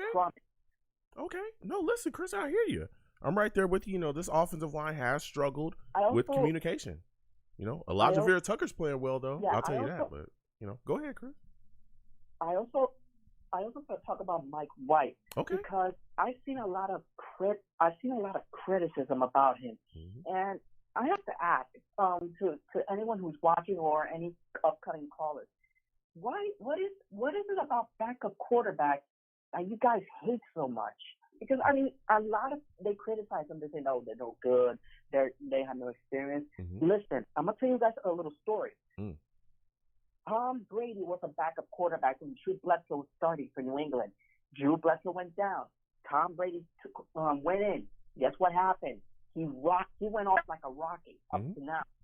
So that gives to all those who criticize Mike White. I'm not saying all the Jets fans and not all the Savages, but those who are, give the man a chance. You don't know if he could be the potential gold medal, the gold treasure that we've been looking for. Give him a chance. Okay. It's Yeah. I have confidence in him. Yeah. Who knows? Yeah. No, listen, Chris, I hear you. And you're bringing it right now. I understand you're confident in Mike White. I think he, maybe could do some things in this game. We'll see. I don't know a lot of people that's bashing him. I think a lot of people were just surprised about the trade for Joe Flacco. But, we're going to see Mike White out there, and we're going to see what he has to bring to the table. Now, my next question for you is, and my final question for you is, when you look at this defense, there's been some weaknesses here, right? Our linebacking core is taking a little bit of hits. Hopefully, CJ is going to be able to play in this game. Gerard Davis is going to come back. We've got some guys that have gone to IR. How concerned are you about the Bengals attacking our linebacking core at this point? We've seen screens be ran and guys not be able to identify things.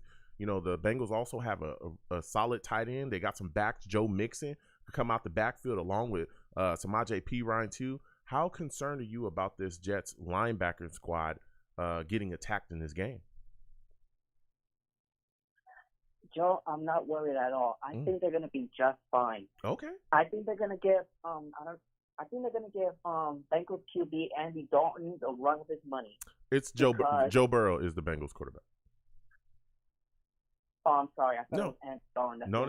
No. Listen, I hear you. Go ahead. Keep your positivity flowing. So, I think they're gonna give him the run for his money. What's their QB name again? Joe Burrow. What's his name? Joe Burrow. Okay, thanks.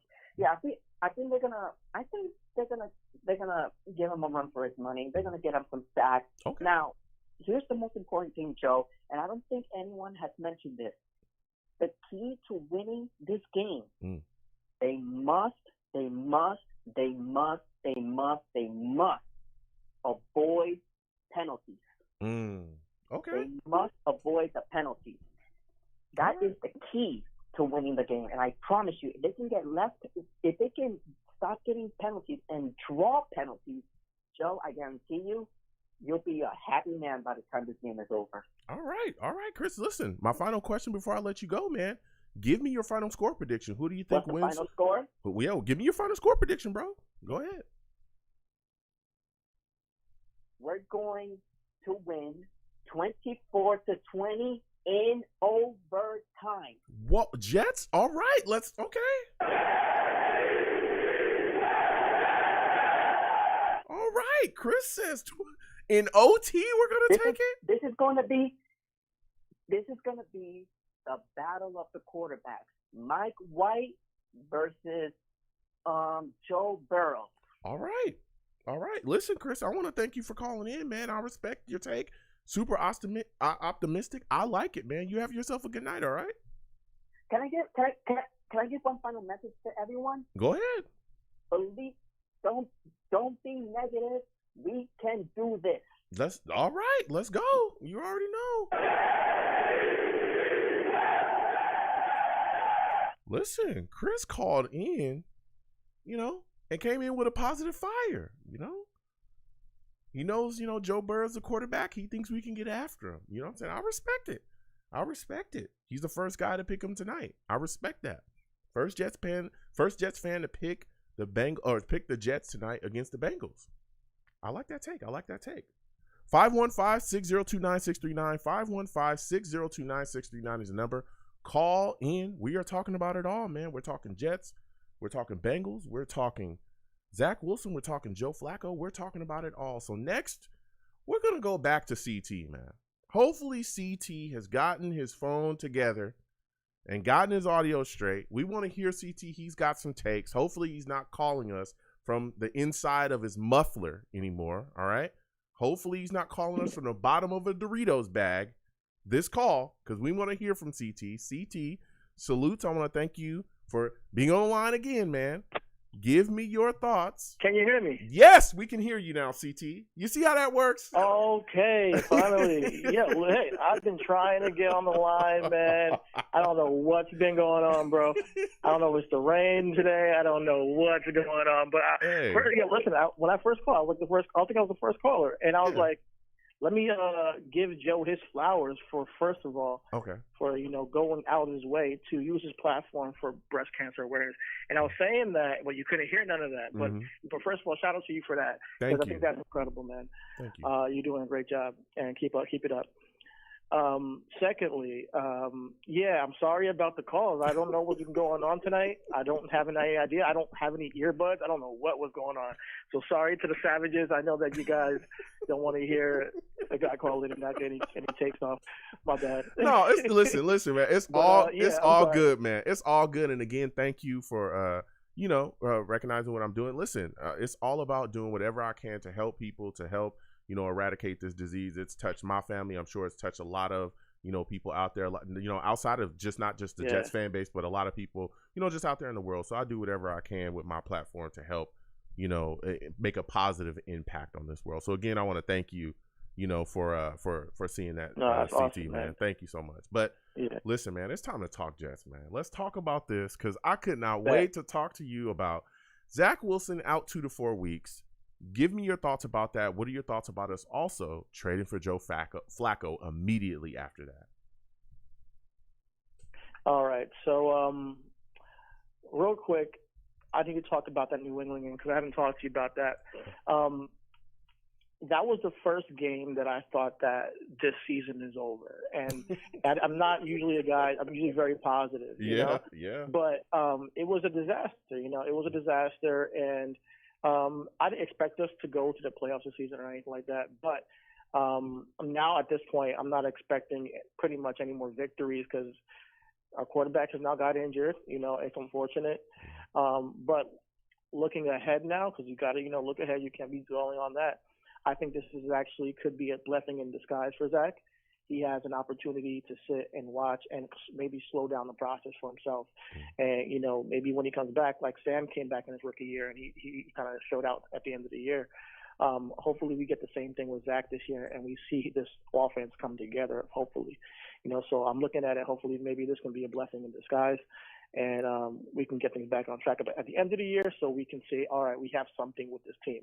They've yet to prove a consistent basis that they have any type of offense, and we're still waiting for that.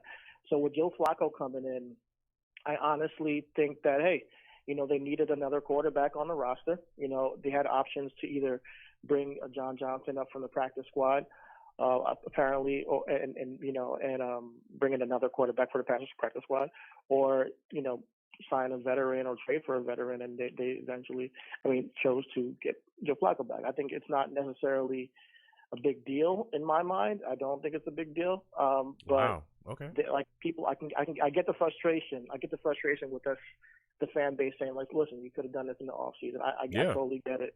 I know a lot of people wanted to trade for Nick Foles. That probably would have been more than a sixth rounder. And then people, wanted Nick Mullins, I believe, and Mullins. I don't think he's that great at even of a backup, so I wasn't too keen on getting him. So when they said they're going to stick with Mike White, I was like, okay, all right, let's see how it pans out, because I really don't know this guy Mike. I have no idea, but they like it. I love it. Whatever. So now when it comes down to it, we're going to have to see how he does. And I don't expect them to really compete, because he's a backup and he's just not as talented. He hasn't got the arm that Zach does. But maybe he's better than I think he is, And the last caller, shout out to that kid, because he gave me a little bit of faith. But with Mike White, I was like, okay, maybe I shouldn't knock him down a peg. Oh, I shouldn't count him out, But maybe I shouldn't. So, but I appreciate the positive Jets fans. We don't really hear that often, and we'll see. I think that we're gonna get stomped though. Yeah. Being real.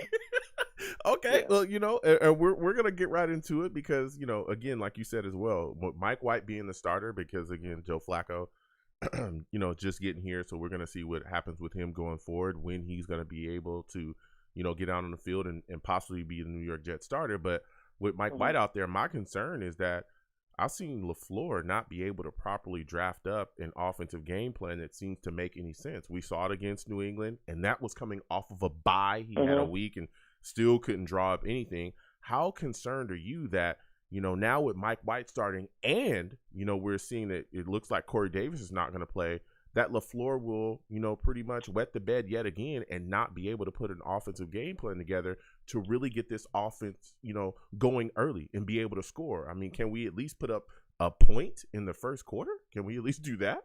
How concerned are you about LaFleur yet again putting together a bad game plan? That's all I really want to see, is a score in the first quarter. And if they do that, I don't care if they lose. That's honestly, I really just at this point, just score in the first quarter. I think we can make a deal on that, and we're good. When it comes to Mike LaFleur, though, I do think there is a bit of a hysteria on him right now. I don't think it's as bad as people seem. When your quarterback gets injured in that New England Patriots game, the game plan pretty much goes out the window. But wait a second, CT. Hold on a second. Look, I understand what you're saying. Dude, our offense has been bad the entire year. It's been bad the entire year. Okay, even in the game against the Titans, we did not wake up offensively until like the second half. So I think when people talk about LaFleur, especially when I talk about LaFleur, I think the criticism is well deserved. And he'll even tell you himself, there's so many miscommunications. There's so many things that continue to go wrong. Every week he sits there on his press conferences, when he meets with the media after the game or even during the week, and says, this is on coaching. This is jacked up. That's jacked up. Yes, that was a bad play call. This is on coaching. Even during the bye week, I looked at things and said, I shouldn't have caught those plays there. Those are some bad play calls. But, Zach kind of bails me out. He makes sure that the bad play call I make doesn't get worse. So we're seeing that. So I think the criticism of him is fair when we're seeing the output come, and he even says himself that it's from coaching. Oh, hey. Listen, I know that I'm not saying that you can't criticize Mike LaFleur. If anybody should be criticized, it's Mike LaFleur on this team, in my opinion. Mm-hmm. However, people are saying that we got to fire the guy already. Come on. People are saying that, and that's what I'm talking about. It's like the hysteria with Jets fans gets to an egregious level sometimes, where they go from 0 to 100. And I get we have expectations. We're New Yorkers. We want, your fans at least, we want the best for our team. We want them to succeed. We want them to compete. Mm-hmm. A lot of the Jets want to say, we haven't even competed this whole season. I'm like, no, it's not true. We have competed. There are certain games we could have won. We just didn't win them. It happens, especially with the way that this team has been built. It's just pretty much has been blown up over the past couple of seasons. If this was a team that, maybe kept a Kelechi Osemele, if we didn't have those problems. If this was a team that kept a Le'Veon Bell and he actually performed with us, and we then added everything we did in the offseason, I'll be like, all right, maybe, we should be freaking out. But it's just a really young team. It's just a really young team, young squad, young organization altogether. When it comes to Mike LaFleur, I think there is enough blame to go around, especially for him, and especially just getting you acclimated to his team and say, hey, how do we best utilize these players? I do believe we're still waiting to see Elijah Moore pop off the way that we think that he can. We're still waiting to see Denzel Mims produce in the way that we saw him last year, produce on a consistent basis. And these are things that as a fan base, we see as simple things. And I think that on some level, we're right. But to call for a guy's job, as what our people are saying, is like, I think that we got to slow our roll. It's the first year of the entire organization pretty much changing everything. And I believe that the offense that Mike LaFleur is going to implement can be a tough offense to stop. And I think with Zach Wilson, once he does get comfortable and with short passes and intermediate passes, this thing can then really open up things on offense. But it does take that time and that chemistry to build, and it's just unfortunate, but it's just going to take that time. And this is not the year to say, the Jets are going to, be a competitive squad. It's really a year of our young talent learning how to play, and our system and our young coaches even to learn how to coach this squad and get the best out of them. Some of these players will be here next year, some of them won't. And this is just not our year. To me, I'm a guy who wants a Super Bowl for the Jets.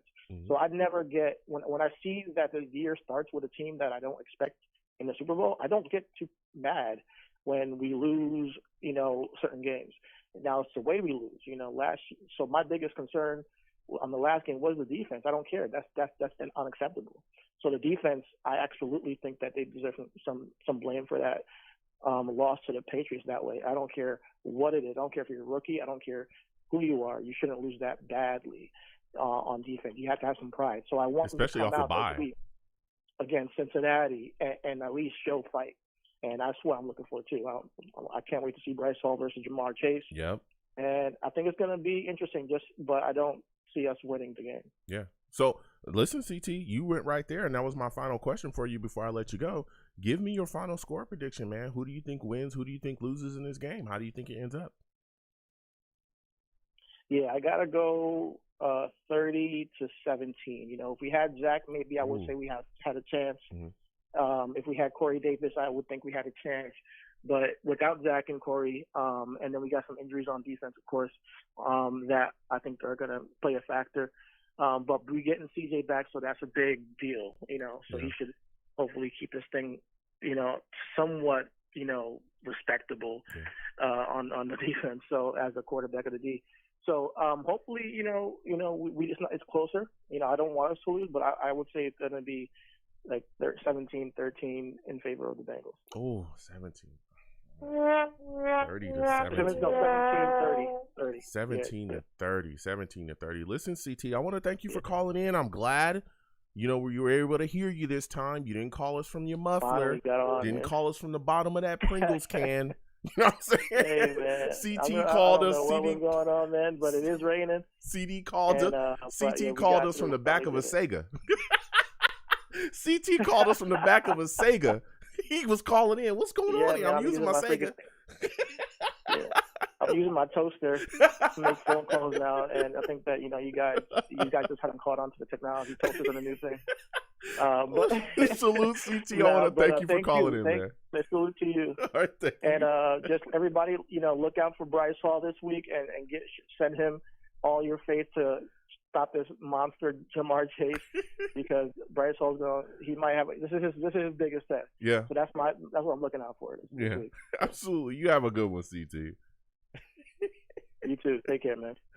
Woo, CT called in from the back of the Sega. Salutes to CT. It was good to speak to him. He's a super knowledgeable Jets fan, man. Love hearing his takes on a weekly basis. But you know what else I love as well? Salutes to Leon S. Kennedy with the big donation. I said Leon Kennedy with the big donation. Listen, Leon says, salutes to the king of the savages, Long Beach Joe. Joe Flacco is back, and I don't know how to feel about that. Do you think we should have signed someone else?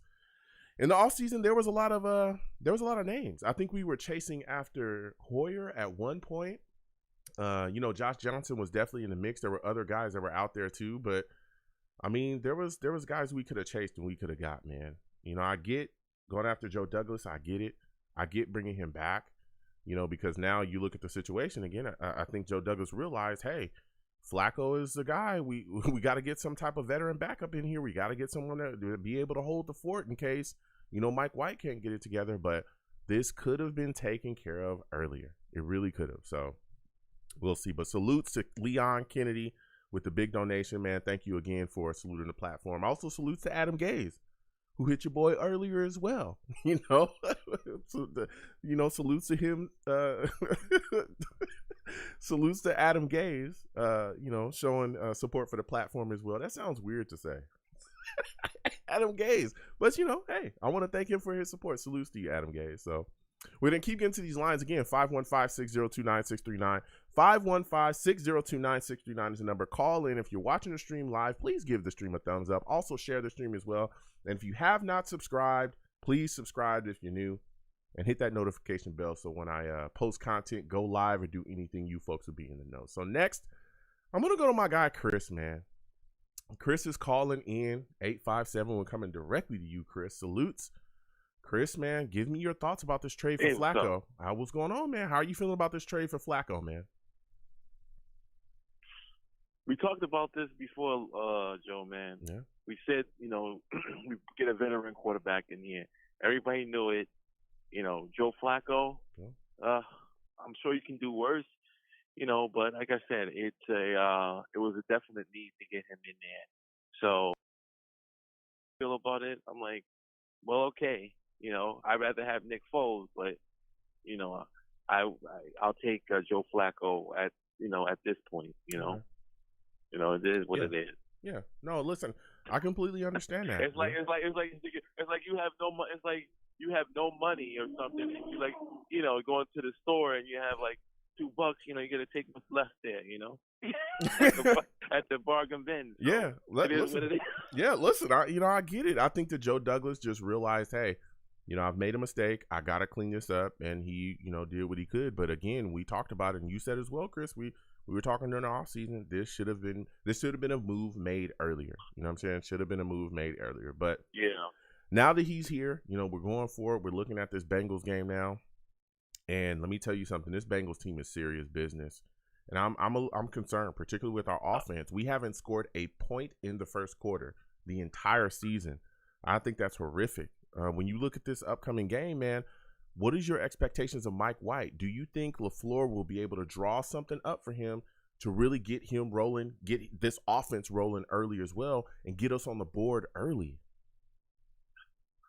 I hate to be the gloom and gloom, but I was listening to the last caller. Mm-hmm. I'm trying to figure out where these 17 points are coming from. You know what I'm saying? I'm trying to figure out where these Mike White. I'm trying to figure out where these 17 points are coming from. I'm trying to figure out that. I'm like 17 points for Mike White. Do you really think that guy's gonna be able to put up 17 points on the Steelers? Man. I mean, on the Bengals, I don't think so. Man. I think we're headed for another dusting, man. I knew it last. I knew, from last week. I had a feeling that we were going to get a tails kick last week. Mm-hmm. But and I got the same. I think the defense will put up a better fight to CJ and the other linebackers in there. So I think we'll make some plays. But I think we're getting into. But the offense won't be able to score. The offense won't be able to stay on the field for less than 3 plays, and then we'll go back to the same thing. The defense are getting tired on the field, and Bryce Hall's chasing around Jamar Chase, and before you know it, guys are gonna be like, you know what? We're on the field, we're like the whole game, and the offense is not doing anything. Yeah. So I think we're in trouble, man. I think we're headed for. Unfortunately, I don't like to be the doom and gloom, but we're headed for a bad game, man.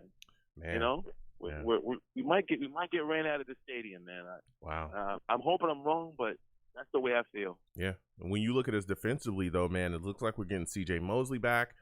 There's a lot of talk that Gerard Davis is going to be off the IR, but and that Quincy Williams is going to clear that concussion protocol.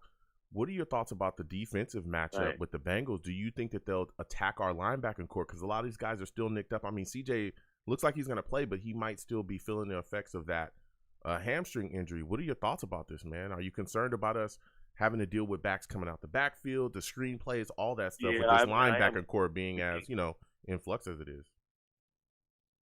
It's going to be tough. They have good receivers. They have a good tight end. Yep. Their depth. They play the offensive team, quick, fast thing. At Joe Mixon.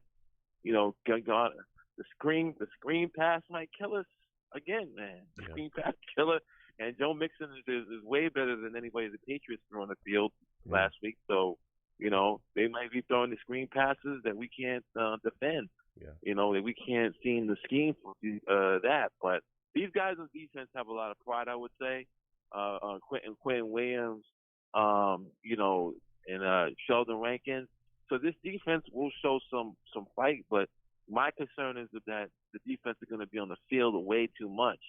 And, at some point, it is what it is, I just think we're in for some trouble, man. Yeah. How concerned? I really will fight in the beginning, Yeah. but I really think they're going to rack up some points on us. Yeah. Do you think that Bryce Hall will be able to deal with Jamar Chase? Do you think he'll be able to, just kind of stay with him? Not saying he's going to shut him down, but do you think he'll be able to stay with him? I think they'll scheme coverage towards him, Jamar Chase. I think they'll let the other guys trying to get T. Higgins and the other guys. So I think Jamar Chase will be schemed for with a safety over the thing. So I think that my concern is the tight ends and the other guys on the field, but I think that they're going to be doubling that guy. They're going to be trying to take him out of the game. Yeah. But Jamar Chase is a special type of receiver, and honestly, and Jets fans could look at this game as a lesson. Yeah. My opinion, because Joe Burrow, Jack Wilson, kind of same kind of quarterbacks. If you look at the stature, great arm strength, great precision. And the playmakers, when Joe Burrow's really taking off right now, is the playmakers behind him. Everyone wants to draft when they're mock drafts and everything, want to take cornerbacks and tight ends. How about surrounding him with playmakers and letting Zach Wilson throw this ball to like 5 great receivers and see how great he is? You need playmakers. Yeah. The offensive line was good because they was like, hey, you draft Penei Sewell. How could they don't care about Joe Burrow? Well, they took Jamar Chase. Who would you rather? Who would you rather have right now? Yeah, but I think a lot of that making a difference. Penei Sewell. I think a lot of that as well. And I hear what you're saying about Penei Sewell, because I do remember that around that draft, a lot of people were shocked. But a lot of that as well is, I think they were confident in their coaching, because it's not like the Bengals offensive line just turned around overnight like it was magic. No, they grinded in. They said, okay, look, we'll take Jamar Chase because we can coach these guys up. Again, we saw them 2 years ago or a year or something ago, and they were like 0-8 or something like that. I think at the time that we met them, and they completely destroyed us in that game. And we were hearing about Zach Taylor. Hey, he's a coach. He's a guy that just got in here, a young guy that is really fired up. He's got these guys playing hard, and I'm telling you, the Bengals are going to turn things around. Remember, this is not your father's Bengals. This Bengals team is going to fight. Remember that? This is not your father's Bengals. This Bengals team is going to fight, and we've seen them turn it around. And again, I think it's due to coaching. This coaching staff has stepped up, put them in positions to make plays, and put them in positions to, with the offensive game plan, to utilize their skill sets to the best of their abilities. That's what their offensive game plan is doing. So that's what I think it is, But I hear you there, Chris. So my final question before I let you go, Chris, give me your final score prediction, man. Who do you think wins? Who do you think loses? How do you think this game ends up?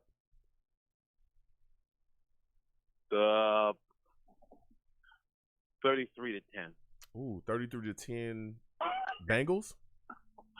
Bengals, 33-10. 33-10 Bengals. 33. Mike Waite's not going to be able to do it. Yeah. Well, I mean, he's just not. It's like it's not fair to, and I want to see guys succeed in this. And I would love to see him come out and he light it up for 40. Yeah. But does anybody think Mike White? They didn't give him any reps, and during the I don't think it. I I really don't think it, man. And the offense is struggling. Yep. They're gonna try to run. They're gonna club the box up, and Dan might wait to beat him. He's gonna throw. There's no Corey Davis. Yep. They can't find. They've seen Canton, no Canton films. Yeah. Unless this guy Michael Carter has the game of his life. Yeah. That's still, if the run game comes alive, watch out. Yeah. If this offensive line comes, starts going downhill, start blocking people, you have a chance. If the running game, they run to 200 yards, you got a game. But other than that, man, they're gonna bother. It is what it is. What would you do if you was a Slater? No, listen, I hear you. That's exactly what exactly. But listen, Chris, I gotta get going, man. Again, I want to thank you for calling in, my friend. You have yourself a good one. Great. All right. All right, brother. Thank you. Listen, Chris calling in with the fire, man. We're gonna wrap up the show now, man. I'm gonna give you folks my final score prediction. Listen, this is gonna be a tough game. Again, I think you look at the Jets offense without Corey Davis, you got Mike White out there now starting. This offensive line has not shown that they can communicate effectively. And let me tell you, this Bengals defense is serious. Trey Hendrickson, I keep talking about him because he's the guy, man. Sam Hill as well, or BJ Hill, Sam Hubbard, man. These guys get after it, man. These guys get after it. And if you're not prepared for them, I'm telling you, they'll take you to school all day long with their pass rushing. All day long. I'm very concerned with LaFleur as well. He has yet to show that he is apt enough to put together a solid offensive game plan. You look at defensively, I think we'll be all right.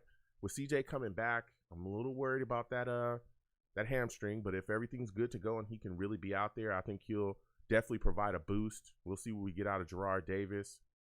But I'm telling you, this Bengals offense is serious too. Joe Burrow, we have to get pressure on him. If we don't, it's going to be a long day for us. You give Joe Burrow 30 minutes to throw the football, he's going to put up 40-plus points on you. I'm telling you, we'll get it done to us again. Joe Burrow is really good. Really, really good. Jamar Chase is a monster as well. I'm looking forward to the battle between him and Bryce Hall. I can't wait to see that. I'm very concerned about the tight ends and the screens as well. I want to see adjustments on defense. So with that said, I am taking the Bengals. I'm taking the Bengals to win this football game. The Bengals, I'm taking them 24-17, 24-17 Bengals, man. Oh. Let me give myself another one, man. Come on. 24-17 Bengals. So with that said, I'm going to wrap up the show. I want to thank everybody for calling in. It was a phenomenal show. I had so much fun. Listen, I'm the man of the people. I'm here for the people. I'm the man of the people. I'm here for the people. Let me shamelessly promote my Facebook page. Everyone go on Facebook, search The Long Beach Joe Show. Like that page. My content's up there. Go ahead and give it a listen. Message me. I'll message you right back. I love going back and forth with folks about this football team. Also, leave me some feedback. I love hearing about what you folks think I do here on The Long Beach Joe Show. I am also on Twitter as well at YoungJ000. Again, that is YoungJ000. All right. Go ahead and follow me. I'll follow you right back. You're going to troll me. No issues. I'm the troll is under bridge. And I will go right back and forth on you. And always remember, I will have my Vera Tucker jersey on at all times under that bridge. All right? All the offensive line issues that we had, that guy's playing well. You want to know why? Because he's from USC. Fight on. Fight on. All right? So go ahead and follow me there. You can also follow the show's page at Long Beach Joe, The Long Beach Joe, right there. Please follow the show's page. Let's go back and forth. You want to troll me on there as well. I'm also on YouTube as well. Long Beach Joe Jets on YouTube. Long Beach Joe Jets on YouTube. That's where we live stream the show. Please subscribe. Hit that notification bell. Like the videos as well. You know what I'm saying? And also, if you want to troll me, no issues. I'll troll you right back and forth in the comments too. Let's go back and forth. All right? But again, please subscribe. And as always, people, when you see me in person, it is arms out, chest open, free hugs for everyone, okay? The hugs will always remain free no matter what anyone tells you. The hugs will always remain free, all right? I want to thank you folks for watching. I want to thank you folks for listening. Without you folks calling in, without you folks listening to me, I'm absolutely nothing. Thank you for taking the time out of your day to call in and listen to the show.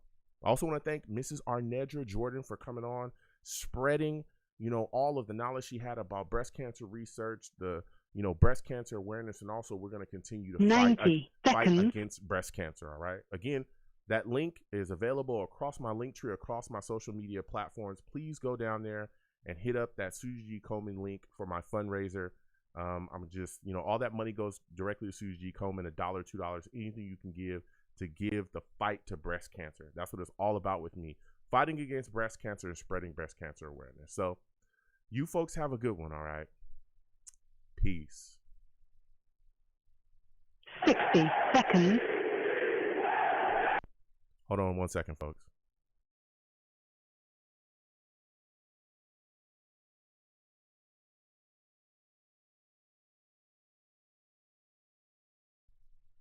I should be back. All right. Listen, I want to thank everybody for calling in tonight. It was a phenomenal show. For those of you that do not know or are new, we do these shows throughout the year. We do them at least 1 or 2 a week or something like that. We also watch the games together when I can. That will be announced as well. Please subscribe if you have not subscribed and you're watching the stream wherever you're watching me from. ! Links in the chat will bring up my link tree. That's where you can go there and you can see all of my content. It gives you direct links to all of my social media platforms. Please go down there. Follow me across all my social media platforms and talk to me because I talk back. And that link as well as all the links to my YouTube pages. Please go down to my YouTube pages, subscribe. So when I post content, you folks will be in the know. Also hit that notification bell and give me some thumbs up on my videos as well. My show is 2 hours. So we usually start the show about 7 p.m. Eastern, and then we end, 2 hours after 7 p.m. Eastern, about 9 p.m. Eastern. So we have a lot of fun and we enjoy ourselves here. These shows are year round.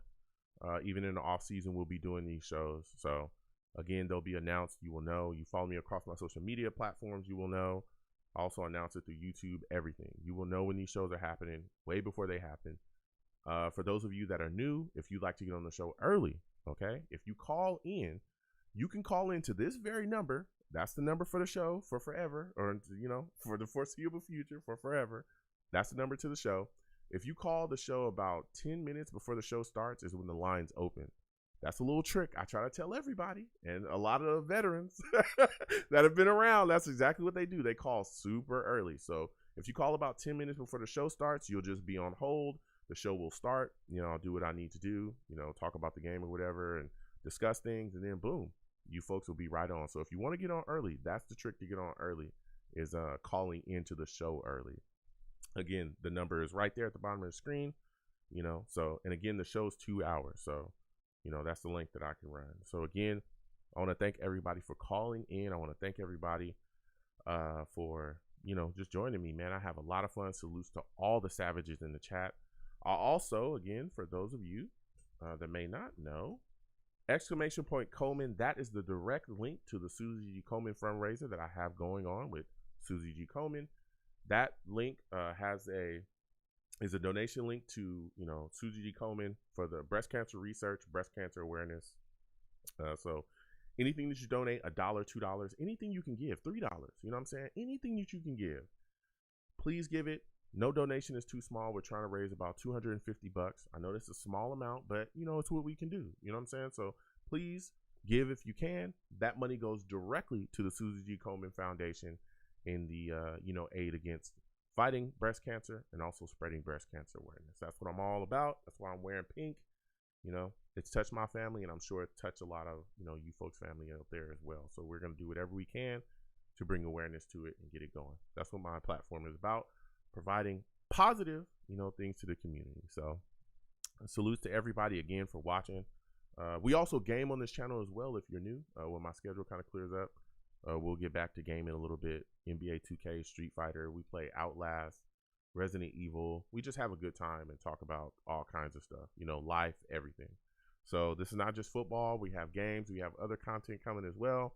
And again, if you go to my link tree, I have other YouTube channels as well that are going to get content, rolling on them as well too. So salutes to everybody that, hits me up and, follows me and goes back and forth with me. I really, really enjoy y'all. So I want to thank NY Jets FL. Salutes to you, Kev Lowe. Salutes to G VH. Salutes to you. Salutes to King Craze Gaming. Good to see you in here. I know you're a Bengals fan, but you just came in to show love. Salutes to you. We'll see y'all Sunday. We'll see what happens. A lot of us picked against the Jets, but you never know. You know what I'm saying? We still bleed green over here. I still want to see my boys go out there and do their thing. So salutes to you for coming in here. It's good to see you in here. Salutes to Charles B. Good to see you in here, Charles, man. Salutes to Budgeting D. Good to see you in as well. Shaq. Again, Leon Kennedy, salutes to you, and I want to thank you again for your donation to the platform. I also want to thank Adam Gaze.